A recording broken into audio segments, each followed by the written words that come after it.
बज चुके हैं। आप देख रहे हैं बहस का नंबर 1 शो ताल ठोक के। आपके साथ मैं हूं अमन चोपड़ा। नमस्कार, मैं हूं सचिन और आज हम ये कह रहे हैं कि 120 मिनट के दुष्प्रचार में लेकर के आए हैं 120 मिनट का न्याय पथ। क्यों हम ऐसा कह रहे हैं अमन, ये बताइए। देखिए, क्या सुशांत की मौत के बाद उनके अपमान की प्रायोजित साजिश हो रही है?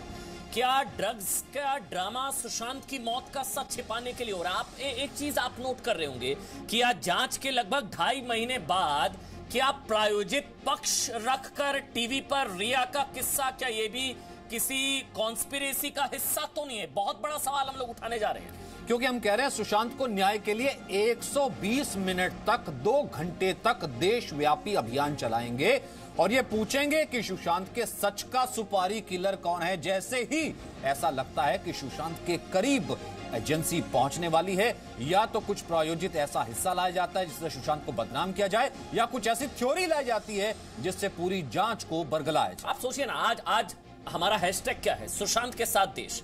आज पूरा देश 137 करोड़ लोग सुशांत के साथ, सुशांत के परिवार के साथ, न्याय के साथ, सच के साथ, दुष्प्रचार के साथ कोई नहीं है। लेकिन क्या एक मैसेज देने की कोशिश की जा रही है कि कौन सुशांत के साथ और कौन हत्या के आरोपियों के साथ, कौन उन लोगों के साथ जिन पर एनसीबी ने केस दर्ज किया है? क्योंकि अभी ये आज पहली बार ये चीज हुई है जब सुशांत सिंह राजपूत के पिता की तरफ से रिया चक्रवर्ती को सीधे सीधे उनके बेटे की हत्या का आरोपी बताया गया। वो तो कह रहे हैं कि हत्यारी रिया ने मेरे बेटे को मारा। ये पहली बार हुआ है कि जब सुशांत सिंह राजपूत के पिता की तरफ से इतना बड़ा बयान दिया गया है। और अब ऐसे में जब पिता के साथ देश को खड़ा होना चाहिए, वो पिता जिसने एक जवान बेटा खो दिया, एक सुपरस्टार खो दिया, बिहार का बेटा, देश का बेटा, पूरी दुनिया का बेटा, अब पिता के साथ ये देखिए, इस बूढ़े पिता के साथ खड़ा होना चाहिए, या फिर जिसे ये हत्यारा कह रहे हैं आप उसके साथ खड़े हैं। यानी कि उसके साथ एक प्रायोजित थ्योरी सामने लाने की कोशिश की जा रही है कि जैसे कोई है जो चाहता है कि एक दुष्प्रचार में इस केस को फंसा दिया जाए और शायद जिस पर आरोप लग रहे हैं उसे इनोसेंट बना दिया जाए।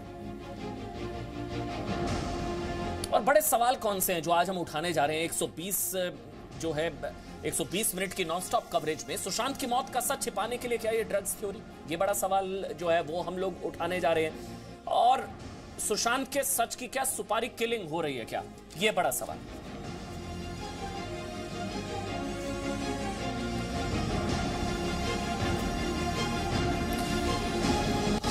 हमारे साथ इस वक्त एक बहुत बड़ा पैनल मौजूद है। हमारे साथ तमाम मीडिया के भी वरिष्ठ लोग मौजूद हैं, न्यायपालिका से जुड़े बहुत बड़े लोग मौजूद हैं। हमारे साथ आलोक मेहता जी मौजूद हैं, 40 साल से ज़्यादा का उनका अनुभव है मीडिया हाउसेस का और तमाम जैसे कहते हैं न्यूज़पेपर से लेकर मैगजीन तक का जाना माना नाम है। विकास सिंह हमारे साथ हैं जो कि सुशांत के परिवार की तरफ से वकील हैं। उज्जवल निकम साहब हैं वरिष्ठ वकील। हमारे साथ ममता काले भी मौजूद हैं। सबसे पहले उज्जवल निकम हमारे साथ जुड़ चुके हैं। हमारे साथ विकास सिंह भी है, उनको भी आप देख पा रहे हैं। विकास सिंह, जैसा कि अभी सचिन ने बताया कि ये सुशांत के परिवार के वकील हैं, वो इस वक्त हमारे साथ लाइव जुड़ चुके हैं। पहले उज्जवल निकम, उसके बाद विकास सिंह, मैं आपके पास आऊंगा। उज्जवल निकम, आपको भी लगता है कि क्या सुशांत के सच की सुपारी किलिंग हो रही है? वो शख्स जिस पर जो है हत्या का आरोप है, वो शख्स जिस पर एनसीबी ने केस दर्ज कर लिया है, उसको मंच देना, क्या नैरेटिव बदलने की कोशिश है, कुछ और? अमन जी, ये बात सच है कि ये पूरा मामला शक के घेरे में है, और जब कोई मामला शक के घेरे में रहता है तब तक वो तो इररेजिस्टेबल इन्फरेंस से प्रूव करना पड़ता है, क्योंकि इसमें तो कोई चश्मदीद गवाह नहीं है। सुशांत के पिताश्री ने जो एफआईआर दी है उसमें एक व्यक्ति के खिलाफ डाउट कहा है और कहा है कि कुछ पैसों की हेराफेरी हुई है। आज उन्होंने आरोप लगाया कि उन व्यक्ति ने उनको पॉइजन दिया है। अभी जहां तक सबूत की बात आती है तो जांच एजेंसी को सबूत की कड़ी जुड़ानी पड़ती है, जिसे हम कहते हैं चेन ऑफ सर्कमस्टेंसेस। विकास सिंह जी है, उनको बहुत अच्छी तरह से मालूमात है कि ये कितना कठिन काम होता है, और जहां तक कोई मामला सर्कमस्टेंशियल एविडेंस पर आधारित रहता है तो प्रोसिक्यूशन को बियॉन्ड रीजनेबल डाउट प्रूव करना है। लेकिन अगर ऐसा कोई हमेशा तो ये बर्डन प्रोसिक्यूशन पर रहता है, जांच एजेंसी ढूंढते हैं, लेकिन कुछ बार ये बर्डन ऑफ प्रूफ भी आरोपी के तरफ डाला जाता है। फॉर एग्जांपल मैं देता हूं, जिस वक्त ये फ्लैट में सुशांत की मृत्यु हुई और जिस शख्स ने ये फ्लैट का दरवाजा लॉक तोड़ के तोड़ने वाले को बुलाया और उसके बाद वो लॉक तोड़ने वाले को बाहर निकाल दिया, फिर उसकी डेड बॉडी, सुशांत जी की डेड बॉडी निकल दिया, कोर्ट पे रख दी। सुशांत के सिस्टर को फोन न करके पुलिस को न बता रहा है और डायरेक्ट हॉस्पिटल में लेके गया। ये सारे बात जो कॉन्डक्ट पे आती है, ये इसके उस शख्स के खिलाफ जाती है। तो अगर ये डेथ, सुशांत का मृत्यु अगर मेडिकल एविडेंस से ऐसा पता चलता है कि होमिसाइडल डेथ है, आत्महत्या नहीं है, तो शायद कानून ये कहता है वो फ्लैट में जो लोग मौजूद थे उनको कानून पर बर्डन ऑफ प्रूफ डालता है कि आप बताओ कि कैसे सुशांत। अगर आप नहीं बता सकते तो इसका मतलब है आपने खून किया है, अगर होमिसाइडल डेथ है। और इसीलिए मैं चाहता हूं कि ये मामला बहुत संगीन मामला है। एग्जैक्टली इसलिए हर तरह का कोई इन्फ्रेंस किसी ने निकालना जो अभियुक्तों के लिए फायदेमंद हो सकता है। इसलिए बाद में मैं विकास सिंह जो कहा कि आप सभी चैनल वाले को दरखास्त कीजिए कि चैनल वाले कि आप जो गवाहदार को बुला लेते हैं, इस तरह के स्टेटमेंट लेते हैं, क्रॉस एग्जामिन करते हैं, उसको आखिर अभियुक्त को फायदा मिल सकता है। तो थोड़ा इंतजार करना पड़ेगा। जाहिर सी बात है, इसीलिए हमने सवाल उठाया ना सर, क्या किसी तरीके से एक सुनियोजित साजिश है, कुछ चीजें फ्लोट करने की कोशिश है? विकास सिंह साहब, मेरा सवाल यही है, क्योंकि मुझे ध्यान पड़ता है कि जिस वक्त सीबीआई को केस सौंपने की मांग की जा रही थी परिवार के द्वारा, उस वक्त भी कहा जा रहा था कि तो मीडिया ट्रायल है, मीडिया ट्रायल मत कीजिए। अब जब परिवार खड़े होकर के पिता नामजद तरीके से एक, जैसे कहते हैं रिया चक्रवर्ती पर आरोप लगा देते हैं कि वो मेरे बेटे की हत्या में शामिल है, हत्या का उस पर आरोप है, उसे एक मंच देना, उसकी बात को फ्लोट करना, ये आपको लगता है कि ये मीडिया ट्रायल नहीं है क्या? ये एक सुनियोजित साजिश नहीं है सुशांत को बदनाम करने की? जो इंसाफ के लिए लड़ रहे हैं वो मीडिया ट्रायल है, और यहां एक नामजद आरोपी को मंच देना मीडिया ट्रायल नहीं है। विकास सिंह जी, कुछ एक प्रॉपर्टी कोई चीज होती है या कुछ एक आपका ऑब्लिगेशन होता है मीडिया की तरफ से।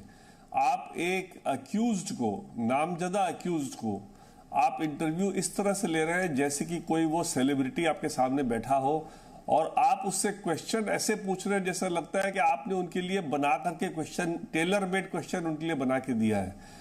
आपको याद होगा यही जो कॉरेस्पॉन्डेंट थे, जब मेरे को उन्होंने बुलाया था अपने शो पे, तो उन्होंने स्टार्ट किया कहते हुए कि आप मीडिया ट्रायल कर रहे हैं। मैंने कहा भाई साहब, मैं आपके बुलावे पे रिक्वेस्ट पे आया हूं, मैं कोई इंटरेस्टेड नहीं हूं आपके सवालों का जवाब देने के लिए, ना मैं टीवी पे आने में इंटरेस्टेड हूं। आप मिन्नत करके मेरे को बुला रहे हैं तो मैं आ रहा हूं, तो आप मेरे को मीडिया ट्रायल कैसे करें? इसलिए मैंने फिर उनका शो छोड़ दिया इस बात पे। यहां पर तो उन्होंने ग्रिल करने के बजाय ऐसे सॉफ्ट इंटरव्यू लिए हैं जैसे कि एक होता है ना कि पहले से सेट हो इंटरव्यू कि भाई हम ये क्वेश्चन पूछेंगे, आप ये जवाब देना। तो ये बड़ी गलत बात है। इस तरह से अगर चैनल्स अगर वो करेंगे, मतलब इररिस्पॉन्सिबल बिहेव करेंगे, तो फिर इस देश में कानून और रूल ऑफ लॉ का क्या होगा? मेरे को इंटरव्यू पर्सी से कोई ऑब्जेक्शन नहीं है, अगर इंटरव्यू लेना ही था तो ग्रिल करते जहां जहां। अब वो कह रही है कि साहब वो राजा के जैसा रहता था। अरे वो राजा के जैसा रहता था तो आप भी तो रानी का कर्तव्य निभाना था आपको। आप ऐसे मौके पे उसको छोड़ के चली गई जबकि उसका कोई देखने, घर के किसी तो परिवार वालों को बताया नहीं। आपने सडनली कह दिया कि साहब उनको मेंटल इशू था।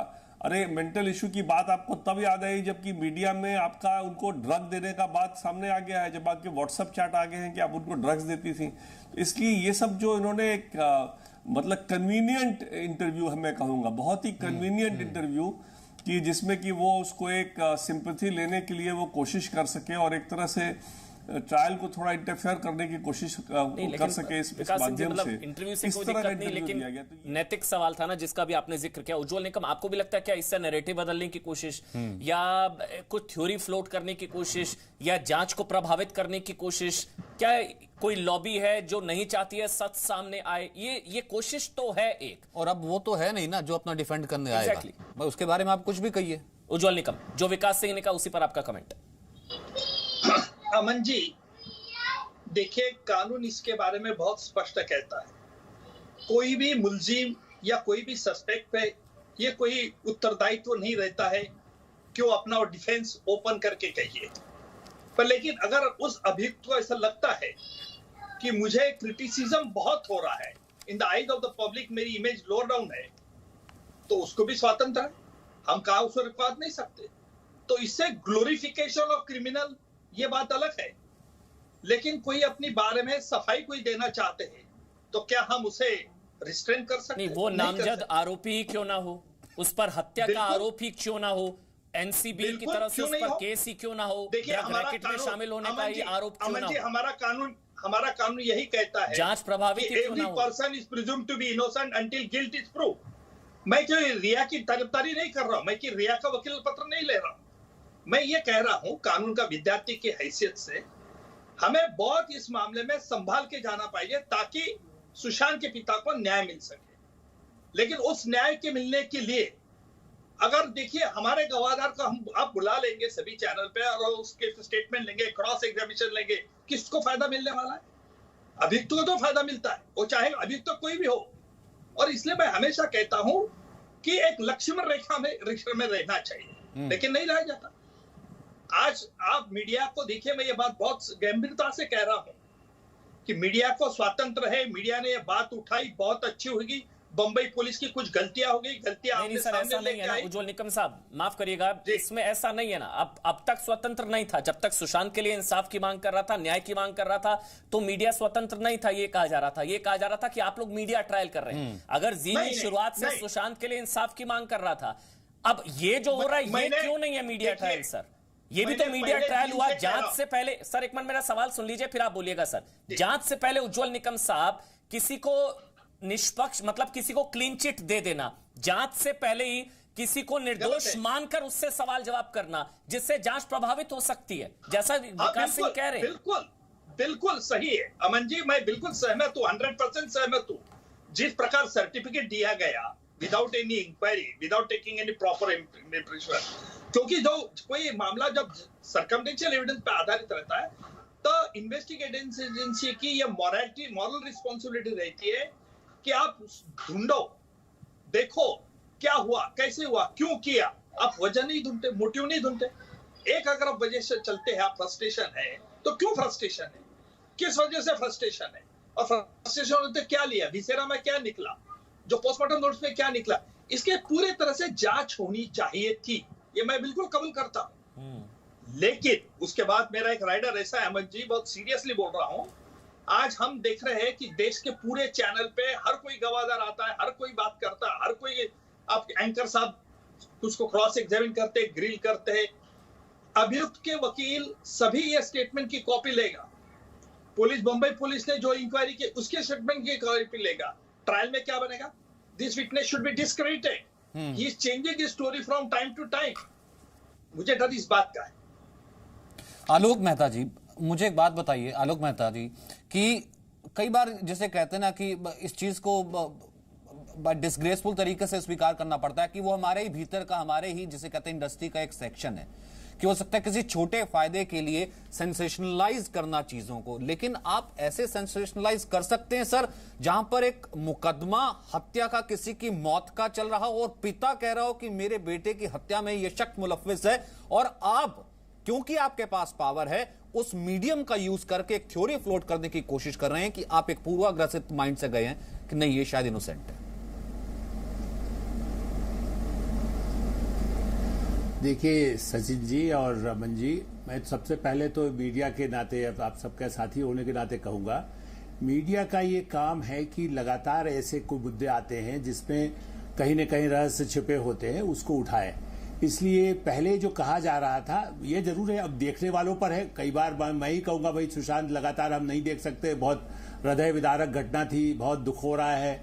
लेकिन जब ड्रग्स का मामला भी सामने आ गया, मैं इसलिए पहले इस पर जोर देना चाहता हूं, देश के लाखों बच्चों को, युवकों युवतियों को, और सुशांत के मामले से इसके जो तार जहां पहुंच रहे हैं ड्रग्स माफिया पर, पूरे भारत भूमि को अपवित्र करने और नष्ट करने के लिए समाज को, यदि इसके लिंक वहां भी जा रहे हैं वैसे समय में, और मीडिया की वजह से गाया है। देखिए पुलिस, मुंबई पुलिस, माफ कीजिएगा वहां बहुत अच्छे लोग भी होंगे, लेकिन कोई दबाव ऐसा था जब मीडिया को कटघरे में खड़ा कर रहे थे, पुलिस ने एफआईआर तक दर्ज नहीं की।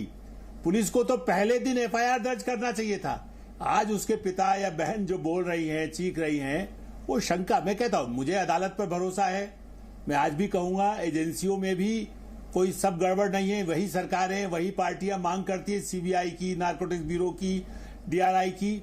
और मैं फिर कहूंगा सचिन जी, असल में मीडिया का भी एक वर्ग है, मैं अभी इस समय विस्तार में नहीं जाना चाहता, जो कहीं न कहीं ड्रग्स माफिया से अप्रत्यक्ष रूप से प्रभावित होता है।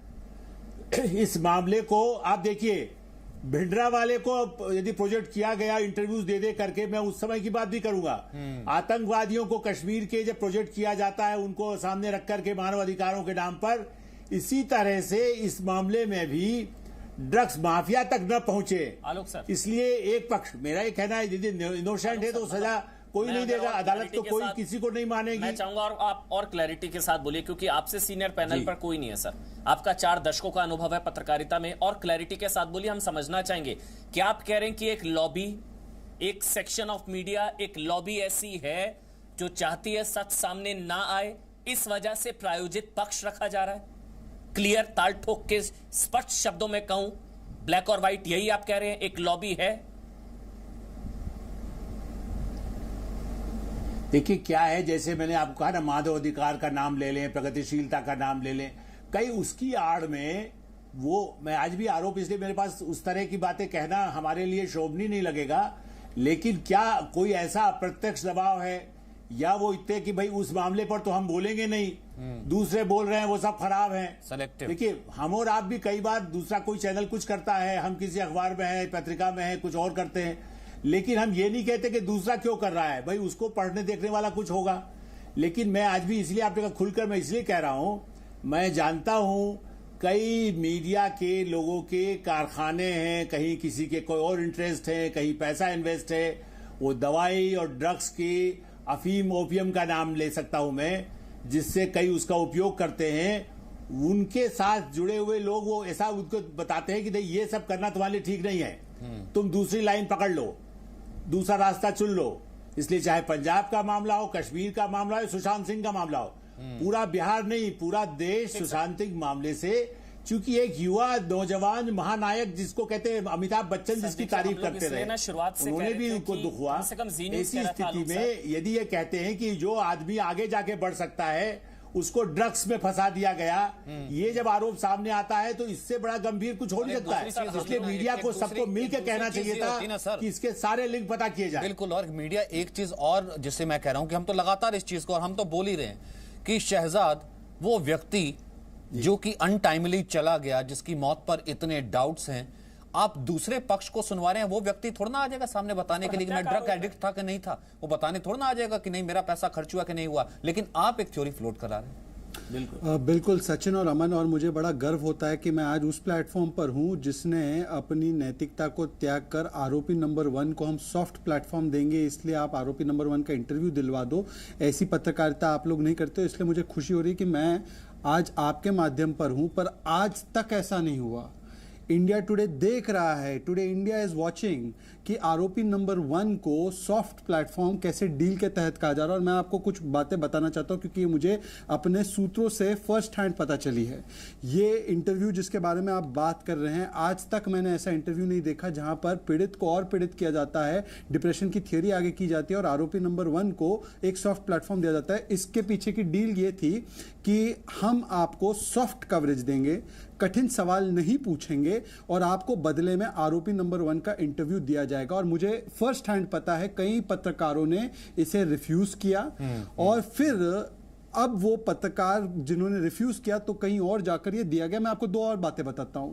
ये इंटरव्यू अगर आपको मिला होता है, आरोपी नंबर 1 का इंटरव्यू, अमन आप कितने साल से पत्रकारिता कर रहे हैं, मैं भी अभी आजकल एंकरिंग कर रहा हूं, मैं तो कहता कि भाई लाइव कराओ, तुरंत कराओ इंटरव्यू, मैं 1 मिनट भी जाया नहीं करता। पर ये लाइव इंटरव्यू नहीं है और इसका मतलब ये है कि आप उसको टेस्ट करेंगे, आप उसमें चेकिंग करेंगे, एडिटिंग करेंगे, कट कॉपी पेस्ट करेंगे, जो आपको अच्छा लगेगा वो आपको देने का मौका, पहली बात। दूसरी बात, पटना पुलिस इन्वेस्टिगेशन के लिए जाती है तो क्वारंटीन कर दी जाती है और कुछ पत्रकार जो है जो आपकी लाइन को टो करते हैं तो उनको क्वारंटीन नहीं किया जाता। ये कौन सा नया तरीका? और दरअसल इस इंटरव्यू के पीछे आप जो बोल रहे हैं ना लॉबी, अमन, इसके पीछे है महा बॉलीवुड ड्रग PR आघाड़ी और जैसे ही ड्रग का एंगल सामने आया, और ड्रग एंगल आज तक ये जांच इसीलिए नहीं हुई क्योंकि ड्रग एंगल पर जांच होती सुशांत के मामले में तो बहुत बड़े नाम आते। ये ड्रग पेडलर्स वही पेडलर्स है जो 2 बड़े राजनेताओं को सप्लाई करते हैं, जिनके मैं बोल सकता हूं कि रिश्ते ऐसे हैं कि महाराष्ट्र की सरकार हिल सकती है। इसलिए इस एंगल पर जांच नहीं की और अब इसको पीआर तरीके से और एक लॉबी को सामने आकर ये बचाव कर रही है। जैसे सुशांत को पहले सुसाइड थ्योरी लॉबी आ रही थी, अब ये लॉबी पीआर करवा रही है आरोपी नंबर 1। लेकिन शहजाद आप सोचिए ना, परिवार की किसी ने नहीं सोची, मतलब अपने फायदे के लिए आप कह रहे हैं चलिए एक लॉबी है, एक सेक्शन है, ये हो सकता है, ठीक है, हो सकता है जो सच ना सामने आने देना चाह रहा हो। लेकिन ममता काले, आप मुझे बताइए, किसी ने परिवार की नहीं सोची? 74 साल के बुजुर्ग पिता सुशांत सिंह राजपूत के के सिंह जो मतलब जो कानून की लड़ाई लड़ रहे हैं, उन फायदे के आगे परिवार का दर्द नहीं दिखा क्या? अब मेरे ख्याल से परिवार का कैरेक्टर असैसिनेशन शुरू हो जाएगा। वो ड्रग्स लेता था, वो ये था, वो था और मारा गया। इंटरव्यू के जरिए भी, मंच देकर भी ये चीजें होंगी। परिवार का दर्द क्यों नहीं दिख रहा किसी को? कहा जाता है हम इंसाफ के लिए लड़ रहे हैं, कहा जाता है कि हम सुशांत के इंसाफ के लिए लड़ रहे हैं, सुशांत के न्याय के लिए हम लोग लड़ रहे हैं। ये कैसी लड़ाई है? जी अमन जी, देखिए ऐसा है कि ये जो लड़ाई है ना, ये एक तरफा लड़ाई है। ये जो है अन्याय की लड़ाई है, न्याय को खत्म करने वाली लड़ाई है, कानून को ध्वस्त करने वाली लड़ाई है। ये वो लोग हैं जिन्होंने उस परिवार का, जिन्होंने अपना पुत्र खोया, उन बहनों ने जिन्होंने अपना भाई खोया, उनको इन्होंने बिल्कुल पहले डे 1 से असैसिनेट करना शुरू कर दिया था। अब ये 2 लॉबीज हैं जो आज जो है अक्यूज्ड को बचाने में लगी हुई है। एक है पॉलिटिकल लॉबी और एक है दूसरी पत्रकारों की लॉबी। पॉलिटिकल लॉबी में वो सारे लोग हैं जिन्होंने वहां पर सत्ता साधी हुई है। अब वो लोग क्यों कर रहे हैं ये अब हम बहुत अच्छी तरह से जानते हैं। जब से ये नार्कोटिक्स का एंगल सामने आया है, दूध का दूध और पानी का पानी एक बार और हो चुका है। रिया चक्रवर्ती ड्रग्स लेती थी, ड्रग्स का काम करती थी, न जाने वो लड़की क्या क्या करती थी। जब ईडी ने उनकी सारी ये चैट्स रिट्रीव करी हैं, जिस तरीके के मैसेजेस वो भेज रही हैं अपने दोस्त लोगों को, वो दोस्त जो उसके लॉयल थे, सुशांत सिंह राजपूत से उनका कोई लेना देना नहीं था। तो अब जो है ना, ये बात खबर अब समझ आ रहा है कि क्यों मुंबई पुलिस ने एफआईआर नहीं करी 67 डेज तक, क्यों इंक्वायरी करी, क्यों नहीं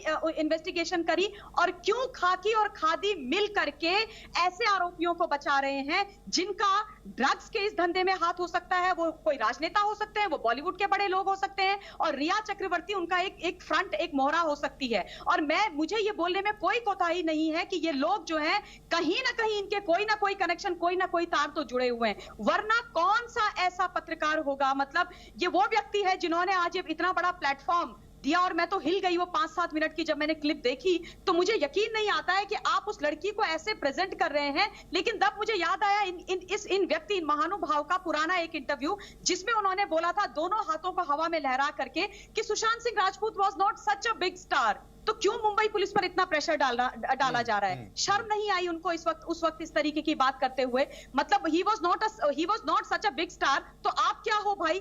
आप कहते हो कि हम पत्रकार हैं, पत्रकारिता लोकतंत्र का चौथा स्तंभ, आप उसको बदनाम कर रहे हो। जो लोग ईमानदारी से, आप जैसे लोग, आपका चैनल जो ईमानदारी से पत्रकारिता कर रहे हैं, जो सच के साथ, न्याय के साथ, कानून के साथ, हिंदुस्तान के संविधान के साथ, हिंदुस्तान के लोगों के साथ, मां भारती के साथ खड़े हैं, उनको भी ये लोग फिर बदनाम करने की कोशिश करते हैं। क्योंकि लोगों के मन में ये आता है ना कि कैसे कैसे पत्रकार बैठे हुए हैं। मैं तो ये चाहती हूँ कि इन लोगों को बॉयकॉट क्यों नहीं किया जाता है? ये जो 2-3 लोग हैं, इसमें ये नहीं है। एक मैडम और थी, by the way Aman ji, एक मैडम थी जिन्होंने तो विदेश से एक थेरेपिस्ट ला करके उन्होंने पैदा कर दी 50 दिन के बाद, और वो जो है रिया चक्रवर्ती की पीआर एजेंसी की हेड बन गई। सबकी न्याय के लिए है ना, हर कोई न्याय चाहता है, हर कोई सच चाहता है, हर कोई इंसाफ चाहता है। ये खुलासा सीबीआई ने किया होता, सीबीआई ने पूछताछ की होती तो ठीक था ना। ये तो सीबीआई तो जांच कर ही रही है।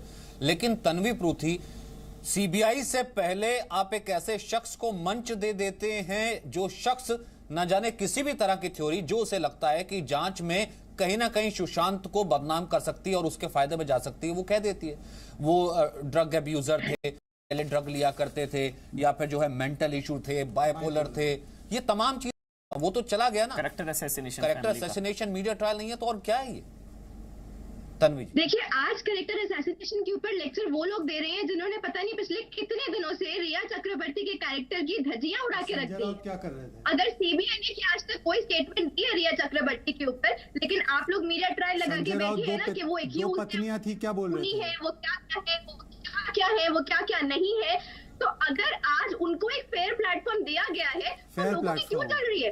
फेयर प्लेटफॉर्म, क्या सीबीआई फेयर प्लेटफॉर्म, वो एक केस में नामजद तन्वी, है मैडम, वो एक तन्वी, केस में फेयर नामजद प्लेटफॉर्म वो होता तन्वी, है। आपको अच्छा, ये जानकारी होनी चाहिए और आपको ये भी जानकारी होनी चाहिए, उन पे एफआईआर है। और by the way for your kind information, कोई कैरेक्टर असैसिनेट नहीं किया जा रहा है। उनके पिता ने और उनके घर वालों ने, एसएसआर के घर वालों ने फरवरी में मुंबई पुलिस को ये सूचना दे दी थी, फॉर योर काइंड इन्फॉर्मेशन, कि रिया चक्रवर्ती से सुशांत को खतरा है, वो उनको पागल घोषित करने की तैयारी में तन्वी है। जी, सुशांत की लाइफ डाउनहिल जा रही है, वो उसकी लाइफ का पूरा कंट्रोल ले रही है, लेकिन मुंबई पुलिस ने उस बारे में कुछ नहीं किया और वो उसने फैमिली में पूरा उन्होंने के बाहर फेंक कर रख दिया। Sushant was not allowed to speak to his own father and sister. आप कह रहे हैं कि हम लोग उसका कैरेक्टर असैसिनेट कर रहे हैं, और जब वो मीडिया में जाकर के आज अपना 1.5 से 2 घंटे का इंटरव्यू दे रही है, तो ये मीडिया ट्रायल नहीं है, ये मीडिया का इस्तेमाल नहीं है। लेकिन मीडिया अगर आकर के सच बातें रखती है सामने, तो आप लोग बोलेंगे मीडिया ट्रायल कर रही है। मैडम, अगर हिंदुस्तान के 130 करोड़ लोगों ने और मीडिया ने सच्चाई नहीं उजागर करी होती, तो महाराष्ट्र के आदरणीय गृह मंत्री जी और वहां की पुलिस ने तो 15 मिनट में डिसाइड कर लिया था कि ये सुइसाइड है, बिना विसेरा के, बिना ऑटोप्सी के, बिना फॉरेंसिक के। फेयर प्लेटफॉर्म की बात हो रही है। शहजाद, तन्वी 1 मिनट, एक एक करके बोलेंगे। तन्वी, वॉइस ओवरलैप होगी, स्काइप के जरिए क्लियर नहीं आएगा ऑडियो। तन्वी एक सेकंड, तन्वी आपको उन परिवार के सदस्यों को भी सुनना जरूरी है ना जो सुशांत के साथ है। मैंने कहा ना उनका भी पक्ष ले लेती, उनकी भी तो बात सुन लेती। पहले शहजाद, फिर मैं उनके पास जाता हूं। ये फेयर प्लेटफॉर्म की बात कर रहे हैं। रिया चक्रवर्ती और उसके पिता एक बात उठाते हैं, मीडिया से उनको डर लगता है तो तुरंत कुछ घंटों में उनको मुंबई पुलिस की सुरक्षा मुहैया कराते हैं। वो मुंबई पुलिस जब फरवरी में शिकायत जाती है परिवार की ओर से, वो कुछ नहीं कर पाते हैं। ये फेयर प्लेटफॉर्म की बात कर रहे हैं। 71-72 दिन तक इनकी एफआईआर नहीं हो पाती, किसी को गिरफ्तार नहीं कर पाते। मुंबई पुलिस जिसकी शय के बिना ड्रग कार्टेल चल नहीं सकता, उज्जवल निकम बैठे हैं, वो ड्रग कार्टेल की इसलिए इन्वेस्टिगेशन नहीं होती क्योंकि 2 बड़े नेताओं का नाम उसमें आ सकता है। ये फेयर इन्वेस्टिगेशन की नहीं। एक सेकंड मैडम, फेयर इन्वेस्टिगेशन की बात कर रही हो ना। पोस्टमार्टम में टाइम ऑफ डेथ नहीं मेंशन्ड है, ऑटोप्सी 12 घंटे लेट होती है। एक सेकंड तन्वी जी, मैं आपको फेयर इन्वेस्टिगेशन बताता हूं। आप सीबीआई के बीच में दीवार बनकर खड़ी होती है, फेयर इन्वेस्टिगेशन था। अगर आपके पास छुपाने को कुछ नहीं था तो सीबीआई को जांच क्यों नहीं दे दी आपने? मैं आपको फेयर इन्वेस्टिगेशन की बात बताता हूं। आप क्वारंटीन करना चाहती है पटना की पुलिस को, पर आप वो उस राज को दबाने वाले डीप पत्रकार को आप क्वारंटीन नहीं करना चाहती। आप राज को छुपाने वाले डीप पत्रकार को क्वारंटीन नहीं करना चाहती, क्योंकि all animals are equal but some animals are more equal than other animals. Tanvi Prithvi ji, आपकी जो फेयर इंक्वायरी और फेयर इन्वेस्टिगेशन है ना, उसकी मैं धज्जियां उधेड़ना शुरू कर दूं ना, तो आपको मुंह दिखाने के लिए जगह नहीं मिलेगी। पर मेरा आपसे सवाल यह है कि आरोपी नंबर 1 के साथ हैं आप या परिवार के साथ है? आप पीड़ित के साथ है या आरोपी के साथ है? हमारा संविधान किसकी तरफदारी करने के लिए कहता है? हमारी न्याय व्यवस्था किसके साथ खड़े रहने के लिए कहती है? परिवार के साथ, आरोपी के साथ? आप बताइए ना, आरोपी नंबर 1 के साथ है या परिवार के साथ है? मैं तो उस चैनल पर बैठा हूं जो परिवार के साथ है। आप किस चैनल के साथ बैठी हैं? आप आरोपी नंबर 1 के साथ है? नहीं तन्वी जी, इधर उधर की बातें मत करो। आप आरोपी नंबर 1 के साथ है। ताहिर हुसैन से लेकर ये रिया चक्रवर्ती आरोपी नंबर 1 के साथ ही आप खड़े हैं ना। आज तक ये बात देश को नहीं पता थी, आज तक ये बात ये सामने नहीं आ पाई थी, आज तक ये चेहरा छुपा हुआ था, आज ये चेहरा सामने आ गया। India today knows where you stand, who you stand with. You are not with the weak. You are not, आप weak के साथ नहीं, आप कमजोर के साथ नहीं, आप उस व्यक्ति के साथ नहीं जो 74 साल का इंसाफ मांगने के लिए दर बदर भटक रहा है। आप उस ताकतवर लॉबी के साथ हो। ठीक है, यही मकसद था। देखिए तन्वी, अब ये तो आप कम से कम सुशांत के परिवार को तो सुनेंगी। सुशांत की बहन वो भी ये कह रही हैं कि ये चीज नहीं होनी चाहिए। उनकी तरफ से कहा गया कि कस्टोडियल इंटेरोगेशन होनी चाहिए, रिया को तुरंत गिरफ्तार होना चाहिए, सच दबाने की कोशिश है। ये सुशांत का परिवार कह रहा है। बिल्कुल, ये तो सुशांत का परिवार कह रहा है ना तन्वी जी। मैं उम्मीद करता हूं कि आप सुशांत के परिवार के साथ हैं। अगर हैं तो आपको भी इसका विरोध करना चाहिए। परिवार का विरोध तो नहीं कर सकते ना हम लोग। हमारे साथ गोपाल सिंह है जो सुशांत की फैमिली से ही है, उनके चचेरे भाई हैं आरसी सिंह हैं, वो भी सुशांत के करीब है। विशाल सिंह भी है और विशाल सिंह भी है। मैं आप तीनों को मैं मंच दे रहा हूं, आरसी सिंह जी, गोपाल सिंह जी और विशाल सिंह। पहले गोपाल सिंह, आपको भी लगता है कि कुछ सुशांत के सच की सुपारी किलिंग हो रही है कुछ प्रायोजित पक्ष के जरिए? आपको भी लगता है कि कुछ सेक्शन है, कुछ लॉबी है जो नहीं चाहती सच सामने आए? पहले गोपाल सिंह, पहले आप। बिल्कुल दिख रहा है जिस तरह से एक जर्नलिस्ट के द्वारा आरोपी नंबर 1 का सुनियोजित साजिश के तहत पहले से उसको क्वेश्चन आंसर दिया गया था।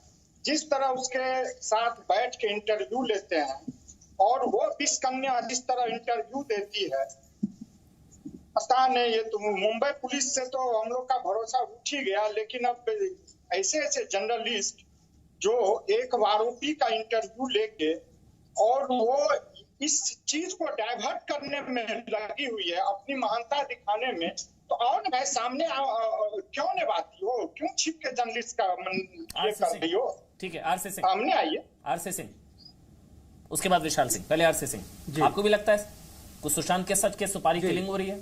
कुछ लोग हैं जो नहीं चाहते सच सामने है। आरसी सिंह, बिल्कुल बिल्कुल बिल्कुल सर। देखिए, यहाँ पे जो कुछ तथाकथित पत्रकार हैं इस भारत के, जो इस देश के साथ बराबर गद्दारी तो करते ही हैं, जो नरेंद्र मोदी जैसे प्रधानमंत्री के खिलाफ भी बोलने वाले वही लोग हैं जिनका चेहरा आज पूरा भारत देख रहा है। और आज इस केस में जिस तरह से मैंने देखा था कि 3-4 दिन पहले जिस तरह से सुशांत सिंह के पिता के वकील विकास बाबू को जिस तरह से सवाल पूछ रहा था वो पत्रकार, तथाकथित पत्रकार, उसको शर्म आनी चाहिए कि एक लॉयर, इतने बड़े लॉयर विकास सिंह जी, इतने बड़े वरिष्ठ वकील के साथ वो किस भाषा से बात कर रहा था। और आज जिस तरह से रिया को बैठा करके महिमा मंडन कर रहा था उस कन्या को, जो मालूम है कि इस देश के साथ वो कितना बड़ा गद्दारी किया है कि एक राष्ट्रवादी कलाकार को हत्या कर दी और वैसे उसको बैठा करके महिमा मंडन कर रहा था। ये क्या है? ये साजिश है। और ऐसे पत्रकार का भी बहिष्कार होना चाहिए भारत में। हम अपने फैंस के, हम justice for Sushant, justice for Sushant की तरफ से हम ये कहना चाहते हैं कि ऐसे पत्रकार का भी बहिष्कार होना चाहिए। जांच प्रभावित हो जाती है क्या ऐसी चीजों से? मैं विकास सिंह आपके पास आऊंगा, उज्ज्वल निकम आपके पास आऊंगा, उससे पहले 30 सेकंड विशाल सिंह जी आपका भी एक कमेंट। ये सुशांत के क्लासमेट है, वैसे आपको बता दें, जो विशाल सिंह को अब आप सुनेंगे। विशाल, तो क्लियर कर देना बोलो। विशाल, मेरी आवाज आप तक पहुंच रही है? विशाल जी, आपको भी लगता है जी। आपको भी लगता है कि सच कुछ लोग नहीं चाहते हैं सामने, इस वजह से ये प्रायोजित पक्ष इसी वजह से और आप तो क्लासमेट रहे ना, साथ रहे ना, जब ऐसी बातें सामने आ रही हैं बिना किसी ट्रायल के, ड्रग अब्यूज करते थे, बाइपोलर थे, मूड स्विंग होता था, इसलिए जो है सुसाइड कर लिया होगा, क्या बात? देखिए, ये पूरा साजिश है ये, क्योंकि मैं उनको बचपन से देख रहा हूँ और जानता हूँ। पिछले साल भी वो पटना आए थे यहाँ पे मई के महीने में, तो उस समय भी सभी लोग से मिले थे। कहीं से किसी तरह से किसी लोग को इस तरह की जानकारी नहीं थी कि जो सुशांत सिंह राजपूत थे वो ड्रग्स एडिक्टेड थे या किसी तरह का नशा करते थे। ये जो है सारा कुछ है, केस को डाइवर्ट करने की कोशिश की जा रही है, क्योंकि जो रिया चक्रवर्ती है, इन लोगों को पता ही नहीं था कि जो केस है ये सीबीआई जांच तक ही पहुंच सकती है। ये लोग इसलिए सुशांत सिंह राजपूत के बारे में जो कह रहे थे कि मानसिक रूप से बीमार है, मानसिक रूप से कोई बीमार नहीं थे। अगर किसी को भी, मुझे भी अगर कुछ नशा खिला के अगर बोलने के लिए बोला जाएगा तो मैं कुछ भी अनसंड कुछ भी बोल सकता हूं।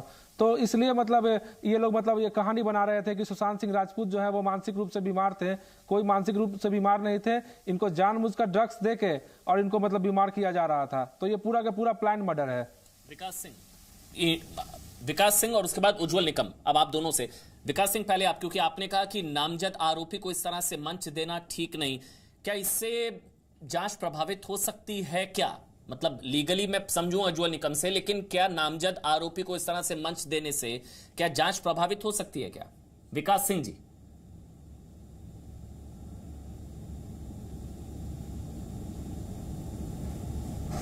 देखिए, इसका इंटरव्यू का टाइमिंग बड़ा अहम है। आज इतने दिन हो गए, आज सुशांत को मरे आज 70 दिन से ज्यादा हो गए, अभी तक कोई इंटरव्यू नहीं दिया, कोई स्टेटमेंट नहीं आया। स्टेटमेंट आया लेकिन इंटरव्यू नहीं दिया। इस स्टेटमेंट में ये बातें नहीं कही जो आज पहली बार कह रही हैं। सडनली जब ड्रग का अब्यूज आता है और ये होता है कि भाई ड्रग को यूज करके उनकी मानसिक स्थिति को कंट्रोल करने का कोशिश किया जा रहा था, तो सडनली उसके अगले दिन ही इंटरव्यू देना कि उनकी तबीयत खराब थी, मेंटली कंडीशन खराब था वगैरह बोलना, ये बिल्कुल एस्टैब्लिश करता है कि कहीं ना कहीं ये ट्रायल में कुछ हेल्प लेने की कोशिश की जा रही है इस चैनल के माध्यम से। ट्रायल में हेल्प लेने की कोशिश, इसको कैसे लीगल फ्रेमवर्क से समझा जाए उज्ज्वल निकम साहब?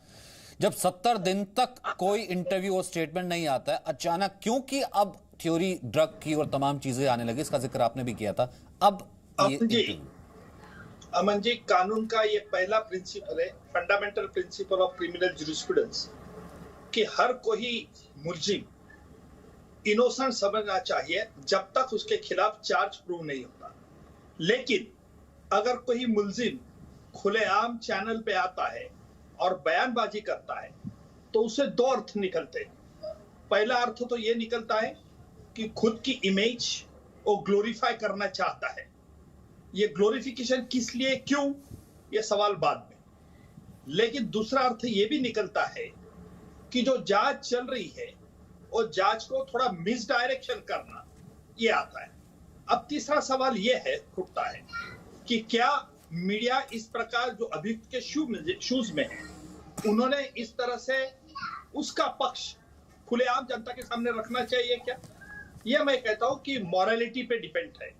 अगर कोई चैनल को लगता है इसमें कोई इमोरल नहीं और कर सकता है, पर जिस चैनल को लगता है कि देखिए ये शूज के आरोपी में है, क्या ये ठीक होगा हमारे मॉरल के लिए? तो नहीं ठीक होगा, नहीं।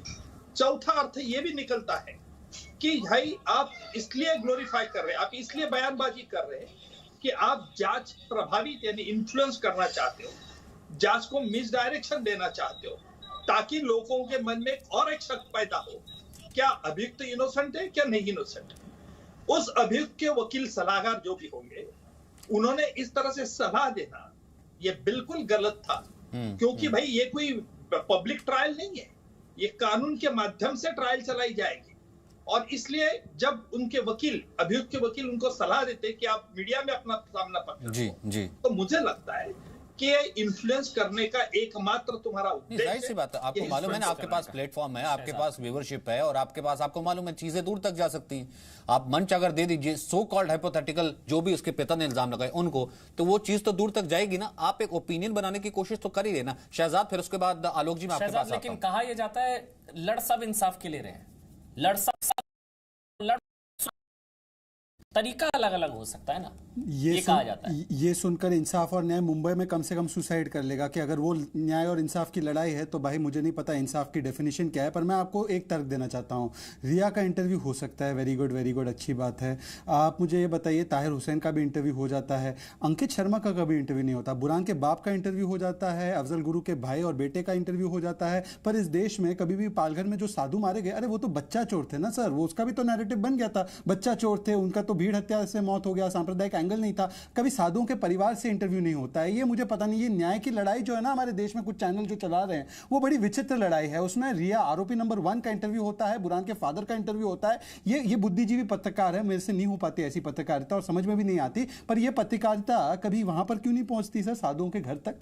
कभी ये अंकित शर्मा के घर तक क्यों नहीं पहुंचती? महाराज के घर पहुंचा नहीं, आप तो मैं वही कह रहा हूं ना, इसलिए तो मैं आज यहां पर हूं। पर आज तक मुझे ये नहीं समझ पे आ रहा है कि ताहिर के घर तक पहुंचने वाले लोग और रिया के घर तक पहुंचने वाले लोग वो अंकित शर्मा के घर तक क्यों नहीं? आलोक मेहता, सेलेक्टिव आज तक नहीं समझ आ रहा। सेलेक्टिव एजेंडा, सेलेक्टिव प्रोपोगेंडा होता है इसके पीछे वजह, आलोक मेहता? देखिए अमन जी, मैं थोड़ा 1 मिनट लूंगा आपका। बोलिए सर। बिल्कुल। कि दाऊद इब्राहिम जब 93 के बाद बम विस्फोट के बाद भागा, दाऊद इब्राहिम जब भागा भारत से, उसके कुछ महीनों बाद मैं जिस संस्थान में काम करता था, बड़ा उसके साथ अंग्रेजी के अखबार भी है, और उस समय जो हमारे एक बड़े वरिष्ठ सहयोगी रहे, मैं एक अगली किताब में मेरा उसका जिक्र भी आ रहा है, इन्वेस्टिगेटिव काफी अच्छे जर्नलिस्ट माने जाते हैं, तो उनको एक वकील ने ही संपर्क किया जो इस समय महाराष्ट्र की सरकार है उस सत्ता के लोगों से जुड़े हुए भी थे। उन्होंने कहा कि दाऊद इब्राहिम का इंटरव्यू आप करिए। टाइम तय कर दिया गया, दिन तय कर दिया गया, बल्कि मुझे कहा गया आप चलेंगे। तो हम लोगों ने जब विचार विमर्श किया तो मेरा निर्णय यह था कि इसका मतलब होगा दाऊद इब्राहिम का प्रोजेक्शन, क्योंकि वहां जाएंगे वो जो कुछ कहेगा वैसा का वैसा ही छापना होगा। और इसका मतलब, इससे मेरी आशंका ये बनती है, और वो नहीं किया गया, इंटरव्यू रिफ्यूज कर दिया गया। हमारे सहयोगी का टिकट तक बुक किया गया था, कंपनी की तरफ से चाहे किया गया हो, लेकिन बाद में तय हुआ कि नहीं भेजा जाना चाहिए। तो इतने बड़े मीडिया संस्थान की तरफ से भी हमने फैसला किया कि ये दाऊद इब्राहिम का इंटरव्यू नहीं चलाया जाएगा। अब कहने को आप कह सकते हैं बड़ी चूक हुई, बड़ा नुकसान हुआ, उनको हमारे सहयोगियों को आज भी लगता है कि शायद उनको छूट दी जाती तो एक बड़ी चर्चा हो जाती।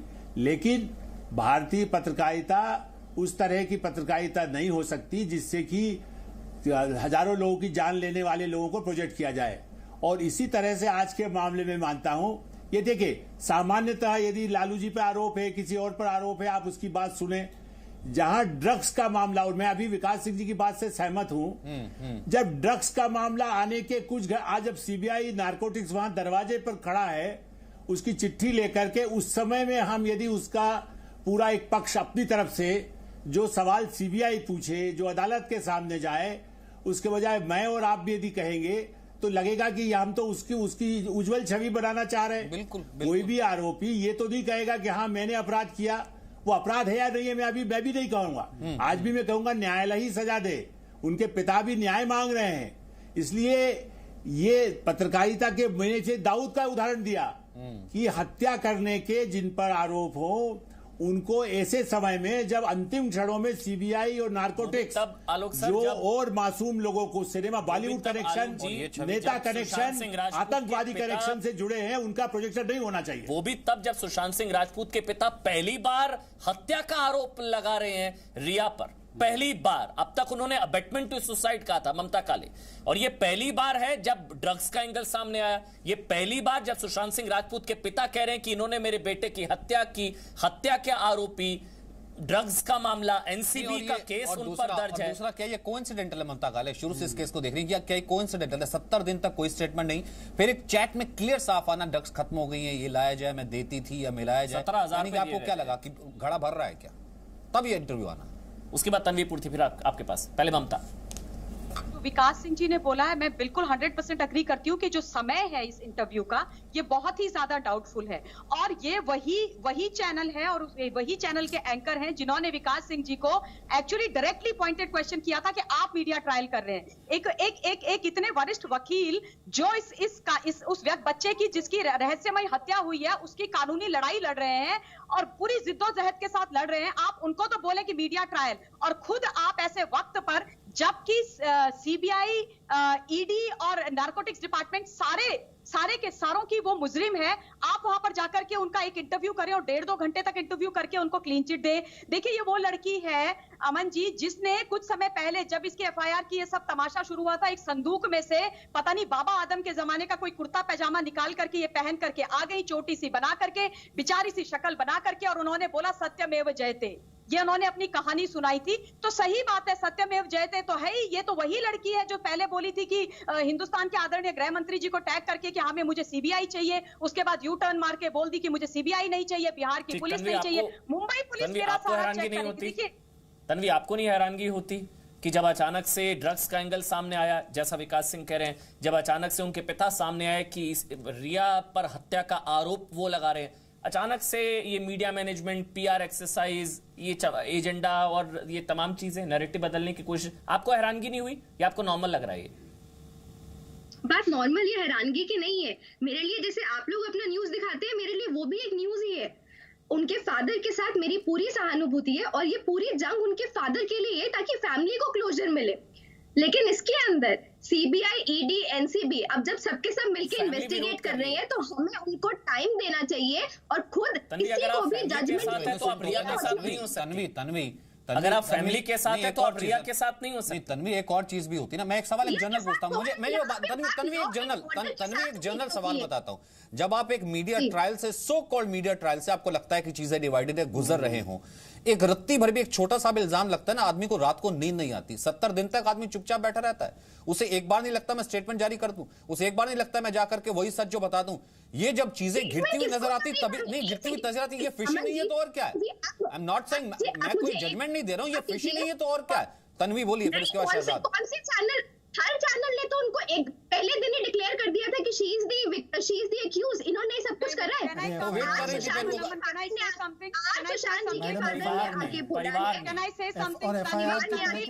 परिवार में एफआईआर के तहत नामजद है। हमने कोई यहाँ पे जी न्यूज में बैठकर मंडली ने तय नहीं किया, अमन ने और सचिन ने, कि चलो आज किसको अक्यूज बनाए, चलो रिया को पकड़ के अक्यूज बनाए। दरअसल मर्डर की थ्योरी कब से चल रही है शहजाद, आप मुझे बताइए, कब से ये शुरू हुई है सब कुछ? FIR में वो अक्यूज नंबर 1 है।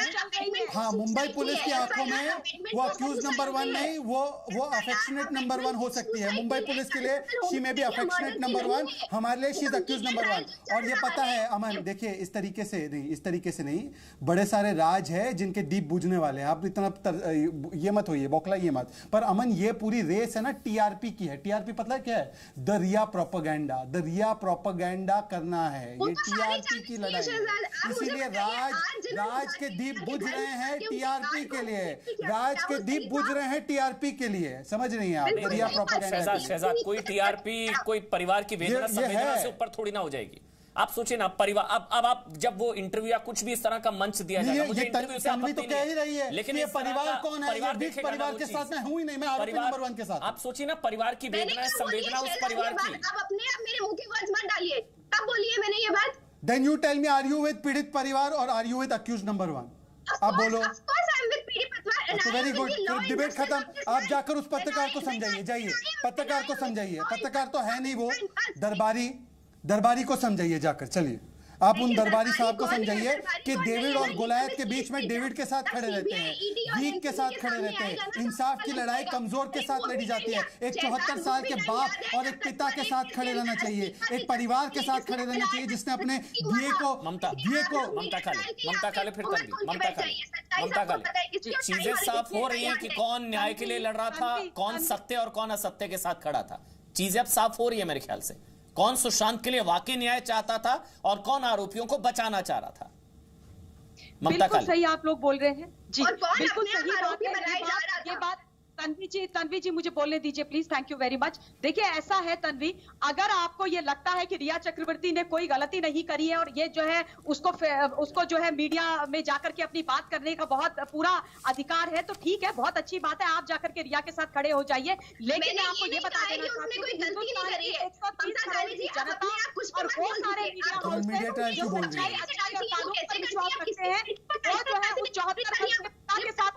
खुद कह रही है रिया ने गलती की नहीं है, ऐसे में नहीं कह रही है, तो फिर मीडिया ट्रायल क्यों कह रहे हैं आपको? उन्होंने वहां पर आप कंफ्यूज है तन्वी और कंफ्यूज। आप अपना कंफ्यूजन सुलझाइए, आप अपना कंफ्यूजन सुलझाइए, आप कंफ्यूजन सुलझाइए। बिल्कुल क्लियर है, मैं अपने दिमाग में किसी को दोषी नहीं समझती रही हूं। मैं वही कर रही हूं, आलोक मेहता और उज्ज्वल निकन कंक्लूडिंग इन्वेस्टिगेशन देगी। आप मुझे ये बताइए कि मुंबई की पुलिस जब फरवरी में उनके ब्रदर इन लॉ उनको इन्फॉर्म करते हैं, वहां के DCP को मिस्टर दहिया को कि सुशांत की लाइफ डाउनहिल है, खतरे में है, रिया उसको मारने वाली है, उसको उसके जान को खतरा है, तो बोलते हैं कि हमें लिखित में दीजिए तब हम कुछ करेंगे। लेकिन रिया चक्रवर्ती के घर में आज सुबह से कॉप्स वहां पर खड़े हैं और जबकि रिया ने कोई राइटिंग में उनसे किसी तरीके की कोई प्रोटेक्शन नहीं मांगी है, तो ये दोहरे मापदंड कैसे? ये कानून अलग अलग है क्या? ये कानून की 2 किताबें हैं क्या? ये कौन सी IPC में लिखा हुआ है, जरा आप हमें बता दीजिए। ये कौन से महाराष्ट्र और मुंबई और देशमुख जी का कानून और संविधान अलग है क्या? मैंने मान लिया आपको देखिए, मैं इसलिए कह रहा हूँ ना, आपस में लड़ेंगे तो इंसाफ के लिए कैसे लड़ेंगे? आपस में थोड़ी ना लड़ना है। ममता काली जी, बड़े लोगों को बचाया जा रहा है जिन्होंने ये हत्या करवाई है, जो ये ड्रग पेडलर विश्वास है कि वो उन बड़े लोगों को कैद करने की आपको है विश्वास का CBI पे? किसको बचा रहे हैं? तो फिर आप क्यों ऐसी बातें कर रही हैं? प्लीज, आपको दुख नहीं होता 14 वर्ष के पिता को देख करके? इसका मतलब आपको ईडी पे विश्वास नहीं है? जिस पिता के साथ उसका पुत्र खड़ा होना चाहिए था, उस बाप ने अपने बेटे को अर्थी दी, आपको अच्छा लगता है ये देख करके? वो 4 तो इसलिए कह रहा हूँ ना तन्वी, आप भी सुशांत के लिए न्याय चाहती हैं, ममता काली भी चाहती है, लेकिन कुछ लोग न्याय के नाम पर कुछ लोगों को बचाने का खेल खेल रहे हैं क्या आलोक मेहता? वो चीज दिख रही है, वो क्लियर हो रही है, वरना ऐसा नहीं होता, इतना बड़ा इत्तेफाक नहीं हो सकता ना। आप हैंड पिक जिन लोगों से बात करनी है वो तमाम चीजें हैं, क्लियर है, हर एक को पता है आलोक मेहता। और कहा जाता है कि न्याय के लिए लड़ रहे हैं जी, इसमें कोई शक नहीं कि जब इस तरह की न्याय की लड़ाई में अदालत के बजाय खुद फैसला एक तरह से करने में मदद करना, ये निश्चित रूप से मैं इसको मानता हूं कि अनुचित है। देखिए, इसीलिए मैं बार बार इस बात पर जोर दे रहा हूं कि जिस समय ड्रग्स का मामला आया तब ये क्यों 70 दिनों में पहले क्यों नहीं इस बात को सामने रखा गया, क्यों नहीं उनके इंटरव्यू सामने आए? अब अचानक ये, इसीलिए मैंने कहा कि बड़ा वक्त सलाह दी गई होगी, और आप और हम भी जानते हैं जब तक कोई कहा जाता है कि आपको सोर्स आपको कहेगा कि नहीं आप ये कर लीजिए, तब ये हमारा आपका फैसला होना चाहिए कि हम उस जाल में न फंसे जिससे कि एक गंभीर आरोपी को अपना बचाव करने में बहुत आसानी हो जाए। यही एक सबसे बड़ा संकट इस समय दिखाई देता है। मैं मानता हूं कि ठीक है, आप क्यों जाल में फंसे ये अलग उस विवाद में मैं नहीं जाता, लेकिन ये बहुत ही गंभीर मामला है और जिसपे पूरे देश में चिंता है, क्योंकि सत्ता के तार जुड़े हैं, बॉलीवुड के तार जुड़े हैं, माफिया के तार जुड़े हैं, अंतर्राष्ट्रीय ड्रग माफिया के मामले जुड़े हैं। इसलिए इस पर गंभीर विषय पर विचार होना चाहिए और मैं मानता हूं कि सीबीआई नारकोटिक्स के सामने पहले जैसा उनके पिता ने आरोप लगाया, बाकायदा पूछताछ रिया के साथ होनी चाहिए और जो इससे संबंधित ड्रग से जुड़े हुए लोग हों, वो नेता हों, नेता पुत्र हों, उनके परिवार के लोग हों, माफिया के लोग हों, उन सबको जल्दी से जल्दी उनके साथ पूछताछ करके हिरासत में लेकर के जरूरत हो तो और उसके बाद इस मामले में तह पे जाना चाहिए, कस्टडी में लिया जाए। परिवार ये मांग कर रहा है कि गिरफ्तारी होनी चाहिए, कस्टोडियल इंटेरोगेशन बहुत जरूरी है। तभी मेरे ख्याल से जो नैरेटिव बदलने की कोशिश की जा रही है, जो हम कह रहे हैं कि सुशांत के सच की सुपारी किलिंग करने की क्या कोशिश की जा रही है, इसी को लेकर 120 मिनट का ये न्याय पथ लगातार जारी है। और ये सिर्फ 5 मिनट का हम एक ब्रेक ले रहे हैं क्योंकि हमने आपसे वादा किया था कि 120 मिनट के दुष्प्रचार का 120 मिनट के न्याय पथ से जवाब देंगे। आपने अभी आधे सवाल देखे हैं, बहुत से ऐसे सवाल हैं कि मोबाइल का क्लोन बनाया गया, हार्ड डिस्क अगर मिटाई गई तो हार्ड डिस्क क्या दोबारा नहीं आ सकती, हार्ड डिस्क में ऐसे क्या सबूत थे कि मिटाए गए, और हार्ड डिस्क मिटा भी दी गई हो लेकिन वो फिर भी रिट्रीव की जा सकती है। बहुत बड़ा खुलासा हम करने जा रहे हैं। छोटे सबरे की लगातार न्याय पथ जारी है।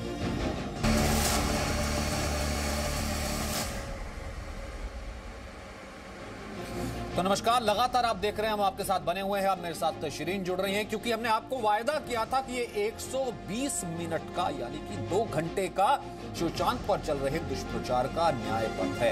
अब तक हमने बात की कि क्या ऐसे व्यक्ति को मंच देना जरूरी है जब एक परिवार में पिता जिसने बेटे को खोया वो कहता है कि रिया चक्रवर्ती ने ही हत्या की मेरे बेटे की, नामजद एफआईआर में है, लेकिन उसके बावजूद भी हम ये कह सकते हैं एक तरीके से मीडिया वॉल्चरिंग हो रही है, मंच दिया जाना और एक थ्योरी फ्लोट किया जाना जिसमें कहा जाना कि सुशांत की मौत तो शायद सुसाइड थी और उसमें वही चीजें बताया जाना कि जैसे उसका कैरेक्टर असैसिनेशन हो रहा हो।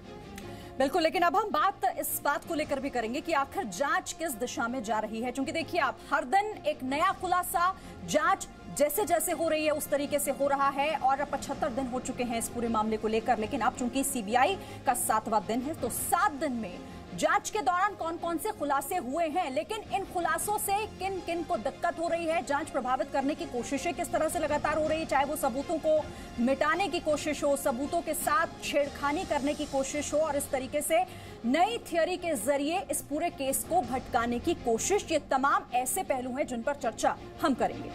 आज सुशांत के पिता ने रिया को हत्यारी कहा। रिया के फोन क्लोन के बाद डेटा एनालिसिस से भी पता लगा है कि सैमुअल मिरांडा, दीपेश, शोविक और जिया के बीच काफी व्हाट्सएप चैट होता था।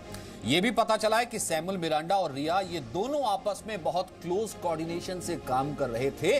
तो आखिरकार हम ये भी आपको बताएंगे कि हार्ड डिस्क रिया जाते हुए अगर 8 दिन पहले वो डिलीट कर जाती हैं या डैमेज कर जाती हैं, अब ये भी खबर है फोन का क्लोन आया है, तो क्या इससे सबूत तो मिट जाएंगे या फिर वो वापस नहीं आ सकते। तो 6 बजे के कौन से बड़े सवाल जो कि हमने कहा कि इस बड़ी कवरेज का हिस्सा है, वो एक बार टीवी स्क्रीन पर। सवाल हमारा ये कि रिया सुशांत के घर से हार्ड डिस्क आखिर क्यों लेकर गई थी, ये बहुत महत्वपूर्ण सवाल हो जाता है कि आखिर हार्ड डिस्क क्यों लेकर गई थी, ये महत्वपूर्ण सवाल है। वहीं जो चैट सामने आ रहा है वो चैट किस तरीके का, उसके बारे में हम बात करेंगे। जो पैनल हमारे साथ मौजूद है उनसे हम आपका तारुफ करा दें। सवाल यह भी कि क्या हार्ड डिस्क में छिपा हुआ है सुशांत की मौत का राज, क्योंकि देखिए हार्ड डिस्क से डेटा डिलीट करना, उसे नष्ट करने की जो कोशिश हुई है, क्या वो इसीलिए की गई ताकि हार्ड डिस्क में जो राज छिपा हुआ है वो सामने ना आए। तो यही सवाल हम उठाएंगे। अब हमारे साथ जो खास मेहमान मौजूद हैं उसमें राम कदम मौजूद है, हमारे साथ सुशांत सिंह जी मौजूद हैं, वरिष्ठ ऑफिसर हमारे साथ शहजाद लगातार बने हुए हैं, फॉरेंसिक एक्सपर्ट्स भी हमारे साथ जुड़ रहे हैं और साथ ही साथ जो साइबर एक्सपर्ट्स हैं वो भी हमारे साथ इस वक्त मौजूद हैं। शांतनु हुसैन जो कि पूर्व जॉइंट डायरेक्टर हैं सीबीआई के, वो भी मेरे साथ इस वक्त है। जितेंद्र जैन जो कि साइबर एक्सपर्ट हैं वो भी इस वक्त हमारे साथ मौजूद है। एलसी गुप्ता फॉरेंसिक एक्सपर्ट वो मौजूद हैं और शहजाद लगातार मौजूद हैं। सब आरसी सिंह भी मौजूद हैं जो कि सुशांत के परिवार के करीबी हैं और विशाल भी मौजूद हैं। सबसे पहले राम कदम जी मैं आपसे शुरू करना चाहता हूं कि आपको लगता है कि हार्ड, पहले तो ये क्योंकि आप लगातार इसके ऊपर फॉर्म रहे हैं इस थ्योरी को लेकर के कि नहीं हत्या हुई है या फिर इसमें एंगल कुछ दूसरा है। जब हम ये कहते हैं सबूत मिटाने की कोशिश, हार्ड डिस्क ले जाना या डैमेज कर जाना, आपको लगता है और फिर उसके बाद ड्रग्स की पूरी चैट सामने आना, सबूतों से छेड़खानी की गई थी पहले भी, अब भी हो रही है? देखिए सचिन जी, यदि आपने देखा कि महाराष्ट्र सरकार के पास ये सुशांत सिंह राजपूत का मामला लगभग 65 दिनों तक था और 66वें दिन सर्वोच्च अदालत ने यह मामला सीबीआई को सौंपा। इन 65 दिनों के अंतराल में जिस प्रकार की महाराष्ट्र सरकार की ओर से लीपापोती की गई, जिस प्रकार से महाराष्ट्र सरकार का रवैया रहा, न मुंबई पुलिस को ठीक ढंग से काम करने देना, न बिहार की पुलिस आई उन्हें सहयोग नहीं देना, उनके काम में अड़ंगा डालना, और उसका परिवार और देश और दुनिया के करोड़ों लोग ये मामला सीबीआई को सौंपा जाए ऐसी मांग कर रहे थे, उसके बावजूद भी महाराष्ट्र सरकार का अड़िग रहना, ये सारी बिंदुओं को यदि हम जोड़ दें और उसके बीच में सुशांत के परिवार को पीड़ित, प्रताड़ित, अपमानित करना, उसके पिता को, बूढ़े पिता को धमकाना, इन सारे बिंदुओं को जोड़ने के बाद ये बात स्पष्ट हो जाती है कि महाराष्ट्र सरकार कुछ नेताओं को, अभिनेताओं को और बड़े लोगों को, और अब ड्रग का मामला भी सामने आया, ड्रग माफियाओं को बचाने का प्रयास कर रही थी। अब ये पूरी तरह से स्पष्ट हो चुका है, सुनिश्चित हो चुका है। अब हम देखते हैं कि सुशांत की मौत के बाद कॉल रिकॉर्ड और ये जो आप जो कह रहे हो कि चार्ट का मामला आया है, ये तो 2 दिन का काम है। 2 दिन में महाराष्ट्र सरकार के पास ये सारे रिकॉर्ड आए। सारे रिकॉर्ड आने के बाद पूरे 2 महीने तक महाराष्ट्र सरकार ने इस ड्रग के मामले में जांच क्यों नहीं की? क्या कारण थे? कौन से कारण थे? जब रिया चक्रवर्ती ये पूरी हार्ड डिस्क लेके जा चुकी है, इसके बावजूद भी महाराष्ट्र की सरकार रिया के प्रवक्ता के रूप में बात कर रही है। रिया के परिवार वालों को पुलिस संरक्षण दिया जा रहा है। यानी जिसका बेटा मरा है उस बूढ़े पिता को धमकाया जाना और जिसके ऊपर आरोप है उसको पुलिस का संरक्षण देना, उसके प्रवक्ता के रूप में काम करना, जो सुप्रीम कोर्ट में हलफनामे प्रस्तुत किए गए, महाराष्ट्र सरकार का हलफनामा और रिया का हलफनामा, सचिन जी, दोनों हलफनामे में एक शब्द का अंतर नहीं था। ऐसे मान करके चलो कि एक ही हलफनामे की दूसरी कॉपी थी। ये कैसे हो सकता है? ये सब ड्रग का मामला जो 2 दिन अभी सामने आया है, उसी समय क्यों नहीं आया? 2 महीने तक महाराष्ट्र की सरकार उसे क्यों दबा करके बैठी थी? स्पष्ट है, इसमें कुछ बड़े नेता, बड़े अभिनेता और ड्रग माफिया के जो लोग हैं, उनको महाराष्ट्र सरकार बचाने का प्रयास कर रही थी। और जब पूरा समूचा देश रिया के बारे में शक के घेरे में रिया को देख रहा है, उसके बावजूद महाराष्ट्र की सरकार उसके घर वालों को पुलिस का संरक्षण देती है।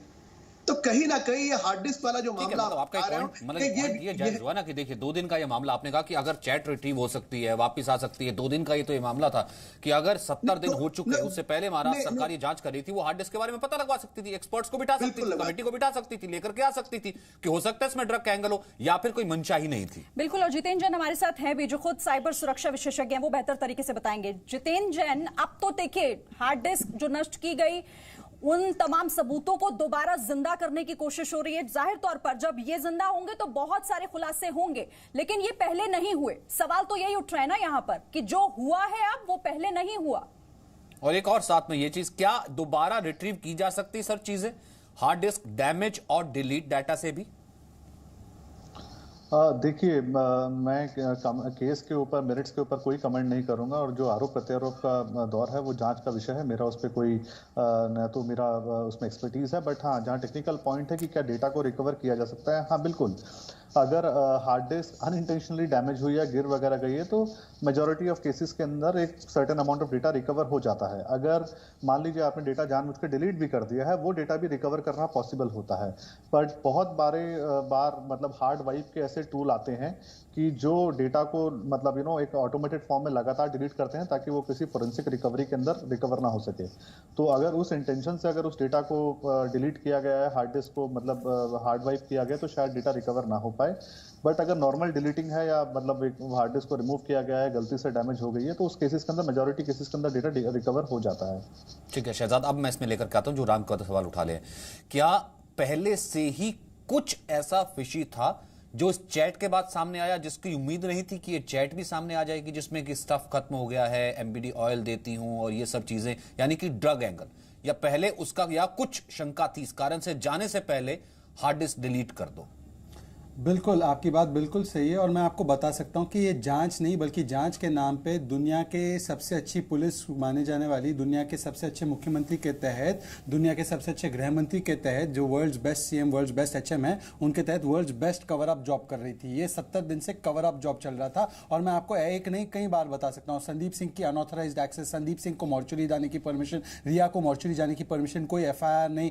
आप देख सकते हैं कि किस तरीके से क्राइम सीन को डेसिक्रेट करने की पूरी परमिशन दी गई, किस तरीके से पोस्टमार्टम में भी कितने सारे सवाल है, ऑटोप्सी भी देर से हुई, कूपर अस्पताल ही ले जाया गया। तो ऐसे कई सारे सवाल है। मैं तो कहूंगा कि मुंबई पुलिस को आज न्याय और इंसाफ की किताब के सामने खड़े होकर कहना चाहिए आई एम सॉरी बाबू, हमसे नहीं हो पाया। और फिर उसके बाद राजनीतिक एंगल आता है। राजनीतिक एंगल भी कैसा है कि भाई हम सीबीआई की जांच के बीच में दीवार बनेंगे। क्यों दीवार बनेंगे? मैं पहले दिन से कह रहा हूं आपको कि सीबीआई की जांच के बीच इसलिए दीवार बन रही है क्योंकि अगर ये जांच ठीक से हुई, शिद्दत से हुई, तो आपको इसमें कई सारे राजनीतिक नाम सामने आएंगे क्योंकि राजनीतिक नाम ड्रग से जुड़े हुए हैं। कोई भी ड्रग का माफिया का जो ऑपरेशन होता है वो पुलिस और नेक्सस, पॉलिटिशियन नेक्सस के बिना चल ही नहीं सकता। मतलब कि आज अगर आप जांच करते शिद्दत से, रिया का फोन लेकर इसकी जांच करना कोई मुश्किल काम नहीं था। पहले ही दिन पता चल जाता, जैसे राम कदम बता रहे कि ये पेडलर कौन है। पेडलर से पता चलता कि पेडलिंग किसके साथ हो रही थी और कौन वो युवा नेता है। महाराष्ट्र का कौन सा वो युवा नेता है जिसके लिए भारत का बेटा आज न्याय के लिए जो जीत नहीं मिल पा रहा है और उसके बाप को आज भी या मौका दिया जा रहा था। 75 दिन हो चुके हैं। सवाल तो इसलिए हो रहा है ना शांतनु सेन जी, लेकिन 75 दिन इस पूरे केस को हो चुके हैं। 7 दिन सीबीआई की जांच। चैलेंजेस तो बहुत सारे, क्योंकि बहुत सारी छेड़छाड़ कैसे सबूतों के साथ हुई, जैसे जैसे जांच आगे बढ़ रही है वो सामने आ रहा है। देखिए, सीबीआई के पास अगर केस 75 दिन बाद आया तो इससे कोई नुकसान नहीं हुआ है। सीबीआई के पास केसेस देर से ही आते हैं। जब स्टेट से कोई ट्रांसफर होता है, सीबीआई छानबीन उसके बाद भी करती है और सीबीआई यहाँ छानबीन करेगी, किसी की सबकी बात सुनेगी, कोई चीज भूलेगी नहीं, पर छानबीन अपनी तरह से करेगी। ये सब जो बातें आप यहाँ पर कह रहे हैं ये सीबीआई सुनेगी, पर सीबीआई की जांच जब खत्म होगी तभी पता लगेगा ये जो तत्व आपने सामने रखा है ये इसमें कितनी सच्चाई, कितनी गहराई है। देखिए, सीबीआई इस इन्वेस्टिगेशन को साइंटिफिक वे से करेगी। सीबीआई दोनों फैमिली, रिया चक्रवर्ती की फैमिली और सुशांत सिंह राजपूत फैमिली के दोनों के साथ वही व्यवहार करेगी तो एक साइंटिफिक इन्वेस्टिगेटिंग प्रोफेशनल एजेंसी करती है। सीबीआई इसमें पहले से कोई माइंड मेकअप करके तफ्तीश नहीं करेगी। यहाँ पर सीबीआई साइंटिस्ट को सुनेगी, डॉक्टर्स को सुनेगी। यहाँ पर एक बात आती है, एक बात अब आई है सामने, साइंटिस्ट एंड डॉक्टर्स कह रहे हैं कि Sushant Singh Rajput was an up and coming actor, पर उसको शायद बाइपोलर डिसऑर्डर था। बाइपोलर डिसऑर्डर ऐसी चीज होती है जो उसमें मूड्स वे जाते रहते हैं, कभी हाई होता है, कभी लो होता है। नहीं, सॉरी सर, मैं आपको इंटरप्ट करूंगा। शांतनु जी, इसके कौन से प्रमाण है आपके पास? और आप कह रहे हैं सीबीआई साइंटिफिक तरीके से जांच करेगी। सीबीआई के पास जांच करने के लिए कुछ बचा रहेगा? आपको भी पता है कि पहले 48 आवर्स में जो सील होता है चीजें वही सबसे महत्वपूर्ण होती है। अगर आप सुनंदा पुष्कर की केस की बात करें तो 2 साल तक उस होटल रूम को सीबीआई पुलिस ने, दिल्ली पुलिस ने अपने पास रखा था। एक सेकंड, मुंबई पुलिस ने वो घर क्यों छोड़ दिया? मुंबई पुलिस ने वहां पर क्राइम सीन में किसी को भी आने जाने क्यों दिया? आप कह रहे सीबीआई क्या कर सकती है? सीबीआई भी तो इंसान है, सीबीआई भी तो इंसान है। और आप इतने आत्मविश्वास से कह रहे हैं कि सुशांत पागल था, किस प्रमाण पे कह रहे हैं सर? वो कोट कर रहे हैं। नहीं, ये बाइपोलर थ्योरी आज नहीं, आज ये थ्योरी है ही नहीं। He is a very seasoned officer. He was quoting somebody. ठीक है, शांतनु जी अपनी बात पूरी कर लीजिए। 30 सेकंड आता हूं मैं शहजाद आपके पास, राम कदम जी आपके पास आता हूं। बोलिए शांतनु जी। आज ही राष्ट्रदूत में एक बहुत बड़े डॉक्टर ने लिखा है इसके बारे में, पढ़िए आप। उन्होंने बताया है Sushant Singh was an up and coming actor. Sir, Rashtradoot sir, मुझे नहीं पता ये कौन सा सर, सॉरी मुझे उससे कोई मुझे नहीं पता सर, क्योंकि आप डॉक्टर वरिष्ठ ऑफिसर हैं। भाई सीबीआई जो कूपर हॉस्पिटल जा रही है, हिंदुजा हॉस्पिटल जा रही है, वहां के डॉक्टर से लेकर के दवाइयों पर भी यकीन करेगी या किसी अखबार टेबलॉइड पर करेगी? आई एम सॉरी सर, मैं हो सकता है सर मैं आपसे थोड़ा सा डिसएग्री करूं इस पर, हो सकता है मैं ये थ्योरी ना बाय करूं, लेकिन राम कदम क्या ये कोइंसिडेंटल है? मैं इसलिए जोड़ना चाह रहा था, जिस पर शहजाद जो है उनको गुस्सा भी आया कि बाइपोलर, ये सुबह से कहा जा रहा है बाइपोलर। मैं इसलिए कह रहा हूं कि ये कोइंसिडेंटल है क्या? जैसे ही आपकी एक चैट सामने आ जाती है, आपको लगता है कोई ड्रंक लिंक सामने आ रहा है, आपको लगता है कि वहां से कोई हार्ड डिस्क भी सामने आ सकती है, तो आप उस व्यक्ति को मौका देकर के प्लेटफॉर्म दे देते हैं जो ये थ्योरी फ्लोट करने के लोगों के माइंड में डालने की कोशिश कर रहा है। वो तो शायद पागल था, बाइपोलर था, ड्रग था, ऐसी बना दो ताकि जो जिसे कहते हैं ना सिंपैथी है, वो दूसरी तरफ चली जाए, पर ले जाने की कोशिश। नहीं, ये टिपिकली महाराष्ट्र सरकार की ये मंशा है। वे आत्मज्ञानी सरकार है। आपने देखा होगा कि सुशांत के मामले में पहले हफ्ते में जो महाराष्ट्र के मुख्यमंत्री का अखबार है उसमें तो आ गया कि जांच की क्या आवश्यकता है, ये तो खुदकुशी है। ये पुलिस 10-10, 12-12 घंटे क्यों लोगों को बुला रही है? नहीं बुलाना चाहिए। इस प्रकार की बातें महाराष्ट्र सरकार की ओर से होंगी। कई नेताओं ने इस प्रकार की बयानबाजी की। तो ये पूरी तरह से षड्यंत्र के तहत कि सुशांत को पागल है ये साबित कर देना और उसने खुदकुशी की है, इसमें कोई एंगल नहीं है। ये शुरू से महाराष्ट्र सरकार का प्रयास रहा है। आपको बीच में रोका, जी न्यूज़ से मैं इसलिए मैंने बीच में रोका ना। एक इंटरव्यू कहिए या फिर एक सेक्शन ऑफ चीजें, तो सेक्शन ऑफ मीडिया यही चीजें प्रोजेक्ट करने की कोशिश कर रहा है ना। नहीं, किस थ्योरी को फ्लोट करा दे, किस थ्योरी को फ्लोट करा दे। यदि देश का मीडिया और देश के करोड़ों लोग इस बात को नहीं उठाते तो महाराष्ट्र की सरकार इस मामले को कब का रफा दफा कर चुकी होती। अब देखिए ना, वो जो घर है, वो घर तो फर्नीचर वगैरह सारा चेंज हो गया। जहां सुशांत की मौत हुई है वहां के क्या सबूत रखे हैं? कोई सबूत नहीं है। घर पे कलर चेंज हो गया। अब सीबीआई के अफसर जाकर के क्या जांच करेंगे? मौत का समय नहीं है पोस्टमार्टम पे, क्या जांच करेंगे?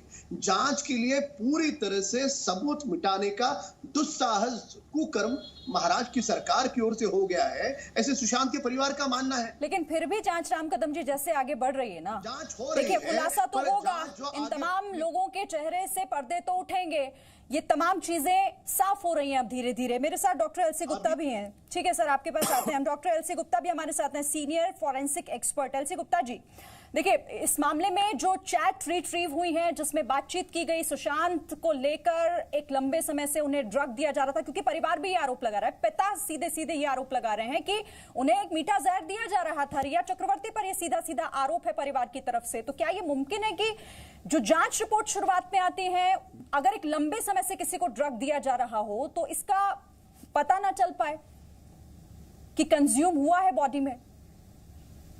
मैडम, इस बात का कोई आज तक इस बात का कोई बेसिस नहीं है। This is totally unproved theory.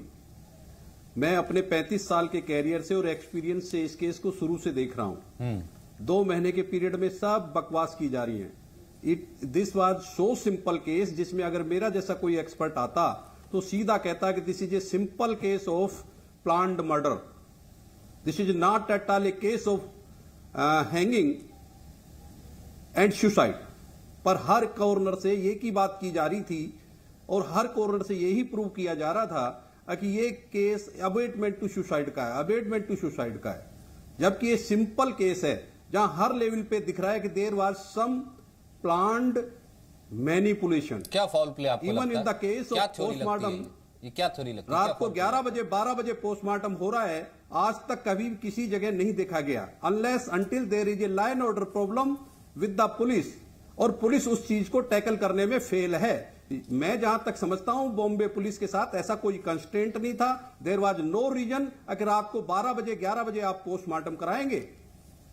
और वो 5 आदमियों का बोर्ड किसने कंस्टिट्यूट किया? That is beyond law. हमारे हिसाब से और इंडियन लॉ के हिसाब से, जो भारत का हमारा लॉ एग्जिस्ट करता है उसके अनुसार सनसेट के बाद में पोस्टमार्टम नहीं हो सकता। क्यों कराया गया? किन परिस्थितियों में कराया गया? What was that reason? सबसे बड़ी चीज है कि डॉक्टर ने भी क्यों एक्सेप्ट कर लिया। आप हमसे दिल्ली में करवा के देखिएगा, हम साफ ना कर देंगे कि रात में आया तो कंपिटेंट ऑथोरिटी के साइन होने चाहिए। एक पुलिस की रिक्वेस्ट पे हम पोस्टमार्टम नहीं कर देते हैं रात के टाइम पे, वहां डीसी के साइन होने थे, कलेक्टर के साइन होकर आने चाहिए थे कि साहब ये लॉ एंड ऑर्डर प्रॉब्लम है, जो हमारे वहां के सबसे बड़े पुलिस ऑफिसर ने लिख के दिया है। साहब अगर ये पोस्टमार्टम अभी रात में नहीं होगा तो सुबह ये इसके प्रॉब्लम आ जाएंगी। There was no reason at all. इस सिचुएशन में क्लियर है, जहां गले पे निशान हो किसी भी हालत में हैंगिंग का नहीं है। डॉक्टरों ने 2 इसमें एक्सपर्ट है, 3 उसमें बिना फोरेंसिक मेडिसिन के डॉक्टर 3 नहीं है, 2 फोरेंसिक एक्सपर्ट हैं उसके अंदर। उसके बावजूद वो लिख के दे रहे हैं कि ये हैंगिंग का केस है। उनका डिस्क्रिप्शन ही गलत है। फोटो के हिसाब से उनका डिस्क्रिप्शन 1000% नहीं मिल रहा है। क्यों करवाया जाए? किस प्रेशर में रात को पोस्टमार्टम कराया गया उनके द्वारा? किस प्रेशर में उन्हें अनसाइंटिफिक रिपोर्ट लिखी गई? ठीक, yes, this was simple case of murder, nothing more. ठीक है, ठीक है, ठीक है। किसने बॉडी निकाली? कहीं फोटोग्राफ्स होने चाहिए। 5-5 आदमी 5 डॉक्टर इसमें पोस्टमार्टम करते हैं, फोटोग्राफी नहीं है, video photography as well as still photography होनी चाहिए थी इस केस के अंदर। और वही तो बात है, हम लोग यहाँ पोस्टमार्टम करते हैं, हमने वही बात ना गुप्ता जी, परिवार लगातार उठा रहा है। अब कुछ लोग परिवार के साथ खड़े होने की बजाय अब आप खड़े होकर ये कोशिश करते हैं कि जिसको परिवार और उसके पिता अबेटमेंट ऑफ सुसाइड, आप कह रहे हैं अबेटमेंट ऑफ सुसाइड नहीं, वो कहते हैं कि हत्या का मामला, हत्या किसने की उसका नाम भी ले रहे हैं, और आप लेकिन उसकी थ्योरी और उसकी बात को दिखा रहे हैं एक प्लेटफॉर्म देकर के। विशाल सिंह, आरसी सिंह, एक कमेंट आपका, फिर उसके बाद शहजाद आपके पास आता हूं सर, आपके पास भी 174 सीआरपीसी कार्रवाई हुई है इसमें, आरसी सिंह, उसमें इन्वेस्टिगेशन 2 महीने तक चला दिया गया। विदाउट एफआईआर आप रजिस्टर करें, आप इन्वेस्टिगेशन कर ही नहीं सकते। ठीक सर, आप ठीक सर। आरसी सिंह जी, देखिए बिल्कुल अभी जो डॉक्टर साहब बोले हैं मैं उनकी बातों से सहमत हूं। अभी शहजाद साहब पूना वाला जो बात बोले मैं उनकी बात से सहमत हूं। हमने कहा था कि ये बिल्कुल आत्महत्या नहीं है, ये मर्डर है, इसकी सीबीआई की जांच हो।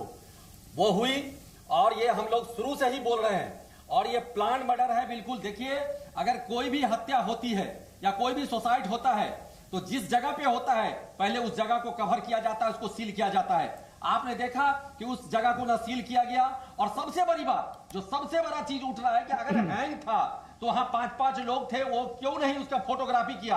पुलिस के आने के पहले उसे हैंग को कैसे उतार दिया?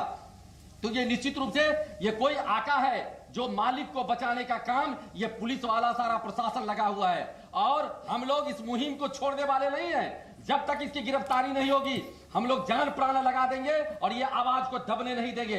अब सीबीआई को चाहिए कि कम से कम जब नेम्ड एफआईआर है, मैं पूछना चाहता हूं पैनल में बहुत से लोग हैं, बहुत जो जानकार हैं ये कानून के, क्यों जो नेम्ड एफआईआर है उसको हिरासत में लेके क्यों नहीं पूछताछ हो रही है? ये परिवार लगातार मांग कर रहा है, परिवार लगातार मांग कर रहा है कस्टडी में लेना चाहिए, कस्टोडियल पूछताछ होनी चाहिए। जी, विशाल सिंह भी हमारे साथ हैं क्योंकि वो सुशांत सिंह राजपूत के क्लासमेट हैं। विशाल सिंह, ठीक है सर।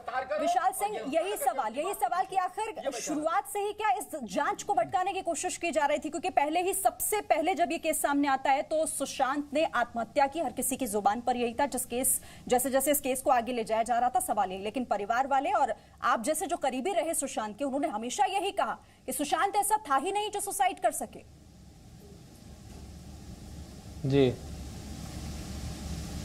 डे फर्स्ट से ही हम लोग कह रहे थे कि सुशांत सिंह का ऐसा व्यक्तित्व तो नहीं है कि वो सुसाइड कर सकते हैं। और जैसा हम लोगों को जो डाउट है, संदीप सिंह जब सुशांत सिंह की जो हत्या हुई उसके बाद संदीप सिंह का जो इन्वॉल्वमेंट था कि वो संदीप सिंह बहुत क्लोज हैं और उन्हें जो एंट्री जो मिला घर के अंदर, और जबकि उनकी बहन जो मीतू दी हैं वो साफ साफ बोल रही थी कि मतलब कभी भी संदीप सिंह से ना बात हुई, ना संदीप सिंह को जानती थी। उसके बाद भी संदीप सिंह या और भी जो अन्य लोग थे उन लोगों को मॉर्चरी के अंदर जाने का अधिकार किसने दिया? जबकि वहाँ फैमिली थी वहाँ मुंबई में, तो आखिर फैमिली को क्यों नहीं बॉडी दिया गया और संदीप सिंह को उसमें क्यों इन्वॉल्व किया गया? मॉर्चरी में हर कोई कह रहा हम इस सेना से हैं, कोई कहीं से हैं, आखिर उन लोगों को कैसे भेजा गया मॉर्चरी के अंदर? उसके बाद सेकेंड थिंग क्या है कि जब यहाँ पटना पुलिस गई वहाँ पे जांच के लिए, तो एक मुख्य विशेष एक चैनल को कैसे अंदर भेज दिया गया? वो सारा कुछ वीडियो वहां बना के सारा कुछ बाहर दिखा रहे हैं। तो आखिर ये सब जो अधिकार है, ये सब अधिकार किसने दिया? तो ये सब अब सभी बात से हम लोग को बहुत डाउट है कि जो मुंबई पुलिस है हर तरह से दोषी को बचाने का काम कर रही थी। ठीक है शहजाद, लेकिन एक और हम लोग को तो बिल्कुल विश्वास नहीं था, इसलिए हम लोग सीबीआई का उस दिन मैं यहाँ पर लाइव था जब ये खबर आई, जब हम ब्रेकिंग में थे, पहले दिन से ना शाह पहले दिन से देखिए, पहले सुसाइड, फिर देखिए पूरी दुनिया को दिखाएगा कि कोई डायरेक्टर छोटा नहीं है, सबको बुला सकते हैं। आदित्य चोपड़ा से लेकर संजय लीला भंसाली तक नेपोटिज्म का केस है, नेपोटिज्म का एफआईआर नहीं होती है। अब देखिए ड्रग्स की, क्या उस वक्त पता था कि ये सब निकल के आ सकता है, इसलिए पहले ही भटका दो चीजों को?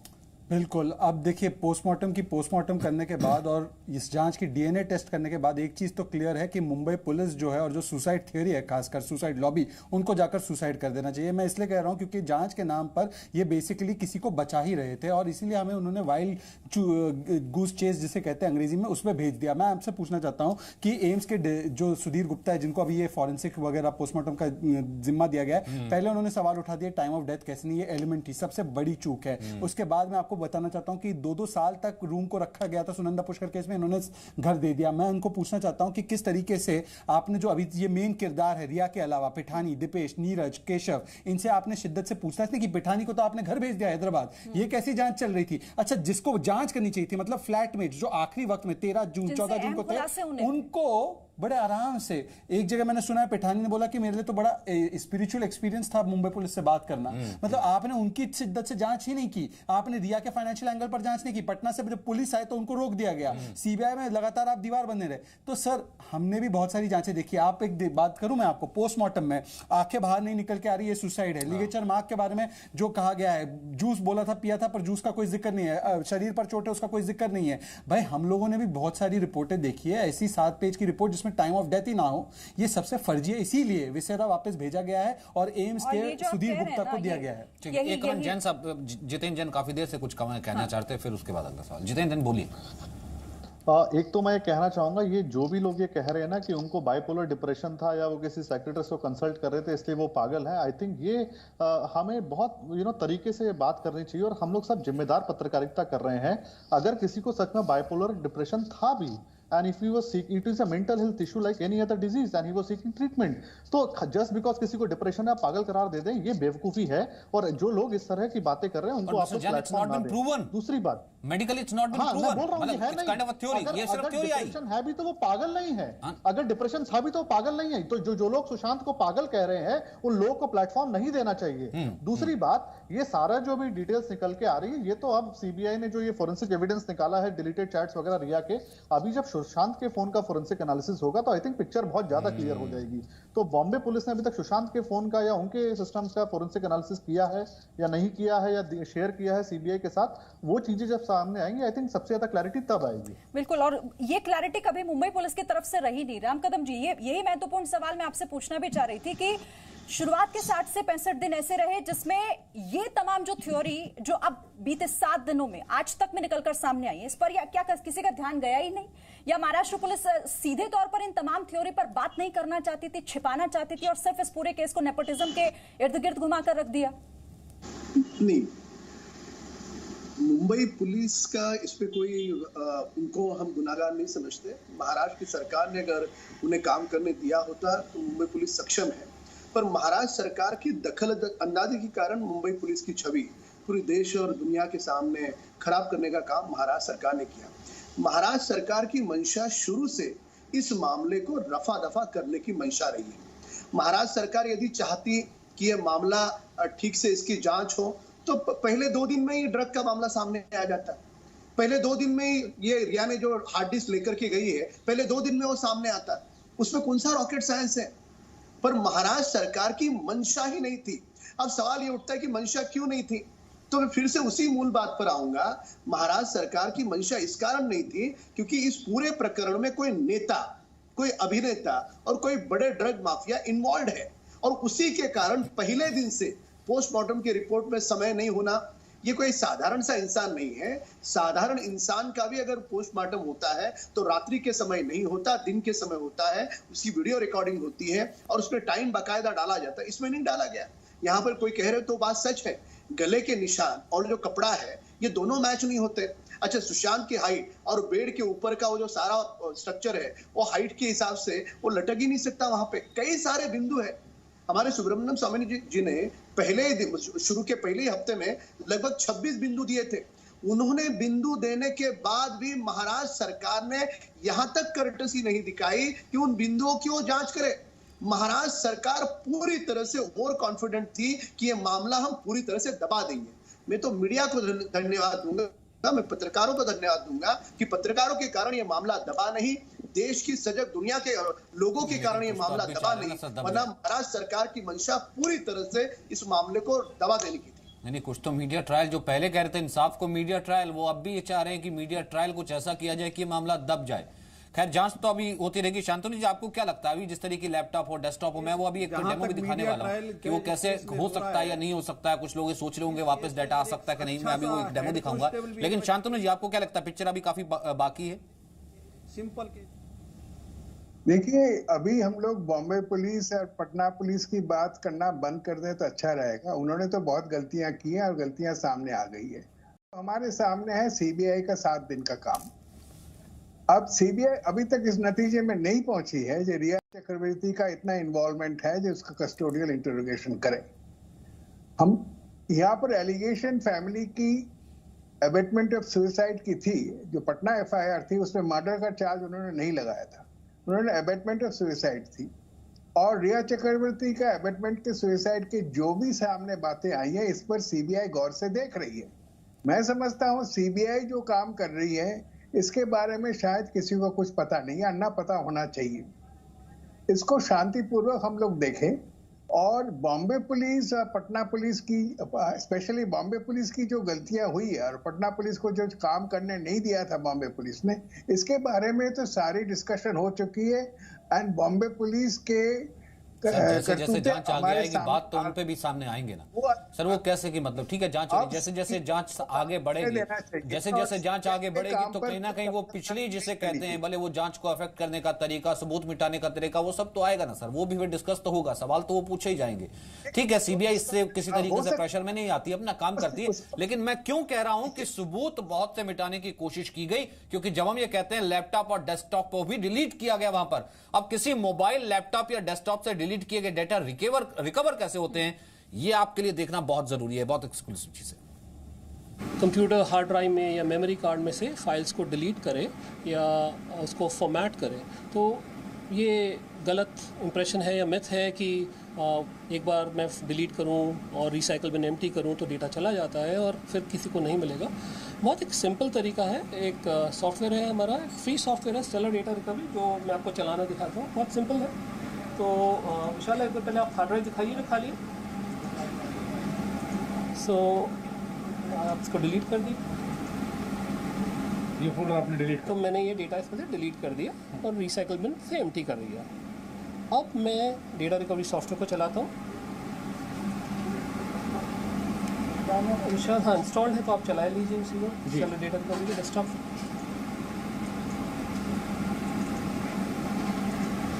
और जिस कंप्यूटर हार्ड ड्राइव में से या मेमोरी कार्ड में से मेरा डेटा मिसिंग हो, डिलीट हो, उसको मैं सिलेक्ट करूँ और उसे स्कैन करूँगा। तो ये पूछता है क्या डेटा आपको रिकवर करना है, मैंने बोला तो ये सारा वो डेटा है जिसको आप डिलीट कर चुके हैं जी। और अब मैं स्कैन का बटन दबाऊंगा बस। तो कोई टेक्नोलॉजी की नीड की ज़रूरत नहीं है, एक आम आदमी डेटा को रिकवर कर सकता है। अगर तो ये वीडियो देख करके कहीं ना कहीं बहुत से लोग इसलिए सकते में आगे होंगे कि जिनको ये लग रहा था कि अगर ये डेटा डिलीट हो गया, अगर ये हेड जो हार्ड डिस्क है वो अगर डैमेज हो गई तो उसके बाद सामने आ नहीं सकता। तो रामकदम जी ये कम से कम डेमो देख के और ये हमारा एक्सक्लूसिव देख के बहुत से लोगों की नींद उड़ेगी, जिनको ये लगा कि हार्ड डिस्क गई, डेटा गया, सबूत गए। महाराष्ट्र सरकार की बिल्कुल नींद उड़ी होगी, क्योंकि महाराष्ट्र सरकार नहीं चाहती थी कि ये डेटा किसी के हाथ लगे। क्योंकि अगर महाराष्ट्र सरकार ने सोचा होता तो सुशांत की मौत के दूसरे ही दिन ये डेटा महाराष्ट्र सरकार ले सकती थी। पता नहीं महाराष्ट्र सरकार ने ऐसा क्यों करा, पर जो भी करा है सुशांत के परिवार के साथ बहुत ही अन्यायपूर्ण बर्ताव रवैया महाराष्ट्र सरकार का रहा है। और बार बार लगातार हम पिछले 2 महीने से महाराष्ट्र सरकार को अनुरोध कर रहे थे कि वे सीबीआई को मामला सौंपे। और जिस प्रकार से एक दीवार बनी हुई थी महाराष्ट्र की सरकार, जिस प्रकार से अड़िग थी, अहंकार था उनका, कुछ लोगों को बचाने का प्रयास था, और उसी के नाते इस मामले को कहीं ना कहीं दबाने का प्रयास महाराष्ट्र की सरकार कर रही थी। पर महाराष्ट्र सरकार को इस बात का जवाब देना होगा कि जो ड्रग का मामला जो देश के युवाओं के साथ जुड़ा है, फिल्म जगत के, उद्योग जगत के बड़े लोगों के साथ जुड़ा है, यह मामला छुपाने का दुस्साहस, कुकर्म महाराष्ट्र की सरकार ने लगातार 2 महीने तक किया है। उस बात के लिए महाराष्ट्र सरकार को इस बात का जवाब देना होगा।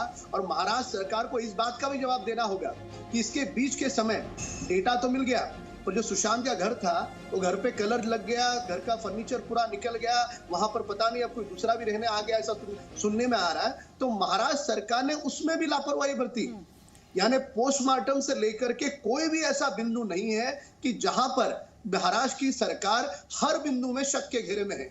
तो ये कहीं ना कहीं अब ये स्पष्ट हो चुका है कि महाराष्ट्र सरकार को इन सारे सवालों का जवाब देना होगा। और अपराध के ये सबूत मिटाने वाले शायद ये बात समझ नहीं पाए होंगे कि डेटा रिकवरी से वो तमाम सबूत वापस भी आ सकते हैं। हम दिखा देते हैं सचिन दर्शकों को कि आखिर जो डैमेज हुआ डेटा है उसकी रिकवरी कैसे होती है। जो सवाल इससे लेकर पूछ रहे थे उन्हें भी ये जरूर देखना चाहिए। कई बार लोग डेटा डिस्ट्रक्शन इंटेंशनल या अनइंटेंशनल रीजन से कर हो जाता है उनसे, फिजिकल डैमेज से, जैसे हमने बताया, फ्लड फायर से भी डेटा लूज़ होता है। हर साल फ्लड आते हैं, हर साल हमारे पास काफ़ी केसेस आते हैं डेटा रिकवरी के या हाई हीट कंडीशंस में। तो उस केस में आपको एक हमारे लैब में स्टोरेज मीडिया को भेजना पड़ता है। और मैं आपको, ये एक क्लास 100 क्लीन रूम है, इंडिया में एक ओनली क्लास 100 क्लीन रूम है डेटा रिकवरी के लिए, जिसमें आप देखिए कि स्टोरेज मीडिया को हमने खोला हुआ है। एक आपके सामने एक हार्ड ड्राइव है, ये मैकेनिकल हार्ड ड्राइव है। इसमें आप देखें कि डिस्क पे जो स्टोरेज मीडिया है वो उसका जो रीडिंग कंपोनेंट है वो ख़राब है। और हमारे पास एक दोनों लाइब्रेरी से हमारे एक एक्सपर्ट हैं, डेटा रिकवरी एक्सपर्ट, वो उसको ट्रांसप्लांट कर रहे हैं। और ट्रांसप्लांट करने के बाद इसमें डेटा वापस रिकवर करा जा सकता है। ना इसमें एक मैकेनिकल वेयर एंड टेयर हो सकता है, इसमें फ्लड इशू हो सकता है, ह्यूमिडिटी इशू हो सकता है, जो कि ट्रीट किया गया है। उसके बाद हम इसको थोड़ी देर के लिए चलने लायक बना देते हैं और उसके बाद इसको क्लोन करते हैं। तो अगर आप पीछे अगर देखें स्क्रीन पे, तो ये क्लोनिंग चल रहा है और क्लोनिंग के बाद उसमें से डेटा निकाल दिया गया। शहजाद, ये तो वो सवाल हो गए ना जो कि 67 डेज के बाद, यानी कि 7 दिन की अगर हम सीबीआई इन्वेस्टिगेशन के बाद अब सामने आ रहे हैं, बहुत सी तो ऐसी चीजें होंगी जो मेरे ख्याल से मिटा भी दी गई होंगी, डैमेज भी कर दी होंगी, कई ऐसी चीजें हो सकती हैं, फिजिकल एविडेंसेस। आपकी बात सच है, पर सत्य को परेशान किया जा सकता है, पराजित नहीं किया जा सकता। और इसलिए मैं कह रहा हूं कि ना डेटा जाएगा, ना भारत का बेटा जाएगा। और मैं आपको एक बात बता दूं, ये चूक नहीं है, लापरवाही नहीं है। मुंबई पुलिस तो शेर है, शेर से पेंगुइन कैसे बनी मुंबई पुलिस, इसके ऊपर तो सवाल पूछने जाने चाहिए। और जो न्याय पथ पर चलता है ना, और आज हम यही कह रहे हैं ना कि हम न्याय पथ पर है, जो न्याय पथ पर चलता है आखिरकार जीत उसी की होती है। तो मैं कहूंगा कि अन्याय पर चलने वाले जो लोग हैं ना, उनको समझना चाहिए कि अब भारत ऐसे राज छुपाने वाले डीप पत्रकारों के बहकावे में नहीं आएगा। ठीक है डॉक्टर गुप्ता, एक कमेंट डॉक्टर गुप्ता का, फिर उसके बाद आगे बढ़ेंगे। आवाज आ रही डॉक्टर एलसी गुप्ता? हाँ जी बोलिए डॉक्टर एलसी गुप्ता, अगर आवाज आ रही है, मेरा आपसे सवाल था, बहुत से ऐसे सबूत हैं जो कि सामने आ गए, जिनके जवाब मिल रहे हैं। क्या बहुत से ऐसे फॉरेंसिक सबूत भी हो सकते हैं जो मिटा ही दी गए हों, जो सामने से नष्ट ही कर दिए हों? देखिए, इस केस में जो राहुल, उसके डेड बॉडी के गले पे जो निशान है और जो कपड़ा रिकवर किया जा रहा है लटका हुआ, दोनों में कहीं मैच नहीं है। मेरे ओपिनियन के हिसाब से कोई दूसरा मटेरियल, कोई बेल्ट टाइप का मटेरियल होना चाहिए जिससे इसका गला घोटा गया है, वो मटेरियल हटाया गया है। और ये डिस्ट्रक्शन ऑफ एविडेंस का सीधा सीधा केस बन रहा है। 5 डॉक्टर्स ने मिलकर पोस्टमार्टम किए हैं। 2 पोस्टमार्टम के जो डॉक्टर हैं वो स्पेशलिस्ट हैं फॉरेंसिक मेडिसिन के। 3 डॉक्टर हैं इसके अंदर, मेडिकल ऑफिसर हैं, सीएमओ हैं। मैं नहीं जान सकता, मेरे दिमाग में ये बात नहीं आ रही है कि 5 डॉक्टर्स ने किस प्रेशर में इतनी गलत रिपोर्ट दे दी इस केस के अंदर। ये सिंपल केस था, strangulation by mean of ligature material. This was not at all a case of hanging by mean of ligature material. इस सिचुएशन में इनका जो ligature material जो टिपिकल करेक्टर का हैंगिंग में होता है वो इस केस में नहीं है। पोस्टमार्टम स्टेनिंग जो इस केस में होनी चाहिए थी, एविडेंस ये अभी तक आ रहे हैं कि 2 घंटे तक लटका रहा, उसके अंदर हाथों पे ग्लोव स्टाइल में और पैरों पे स्टोकिंग स्टाइल के अंदर पोस्टमार्टम स्टेनिंग होनी चाहिए थी इस केस में, जो नहीं है। ये सारी चीजें प्रूव करती हैं कि ये स्ट्रेंगुलेशन का केस है। टाइम सिंस डेथ इनको देना चाहिए था, जिन डॉक्टरों ने पोस्टमार्टम किया उनको देना चाहिए था, नहीं दिया।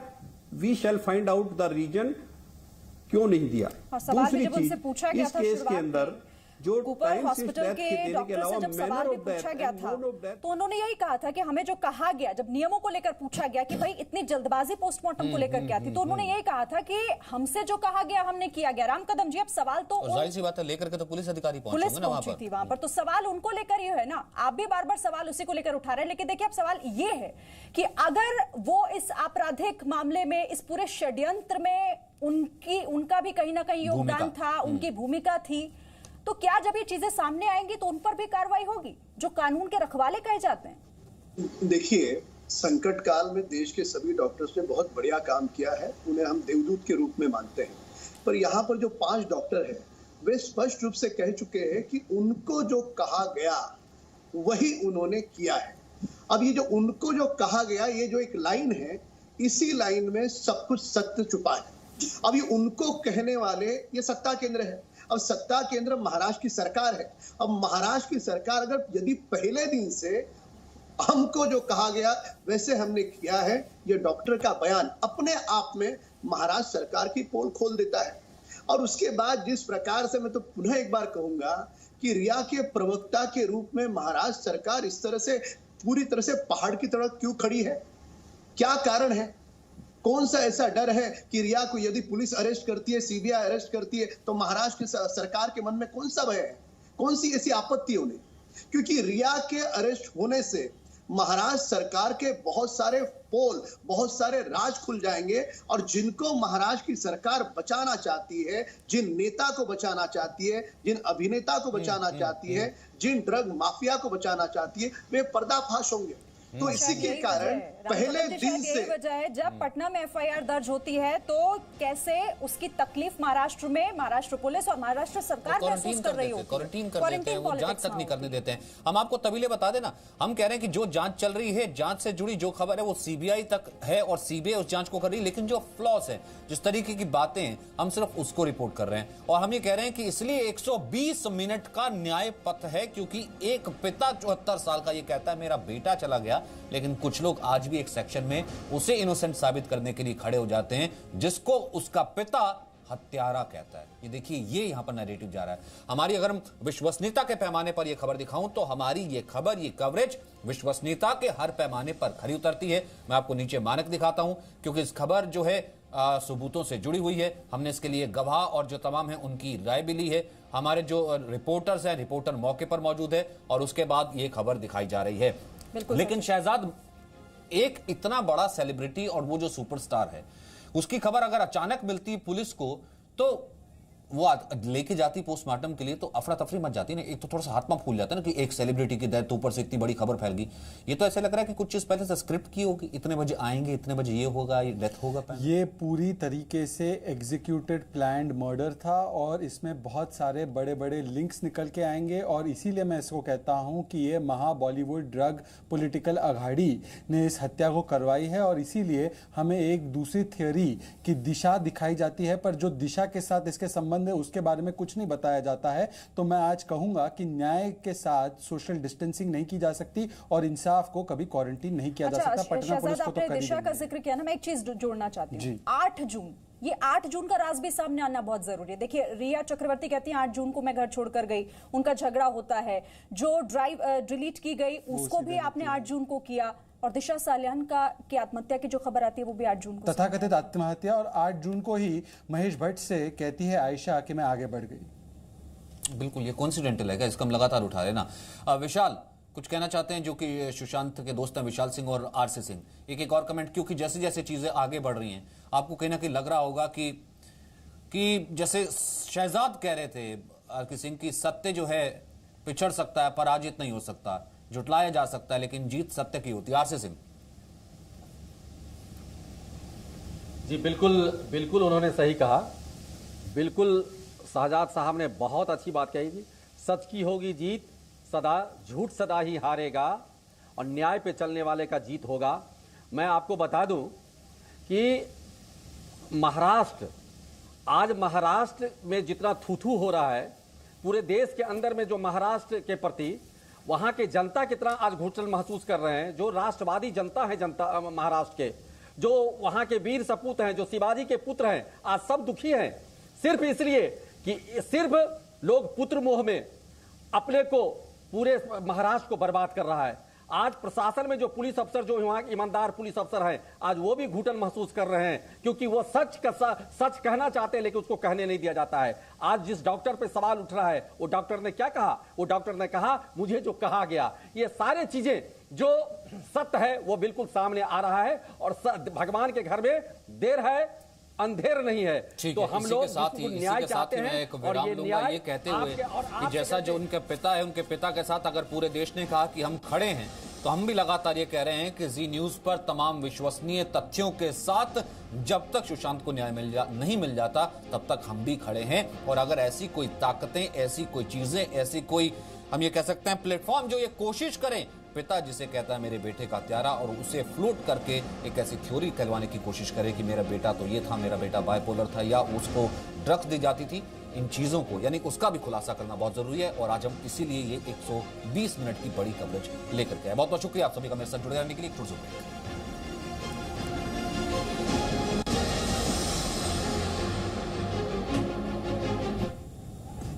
Presenting V News app available on Google Play and App Store. Download it now.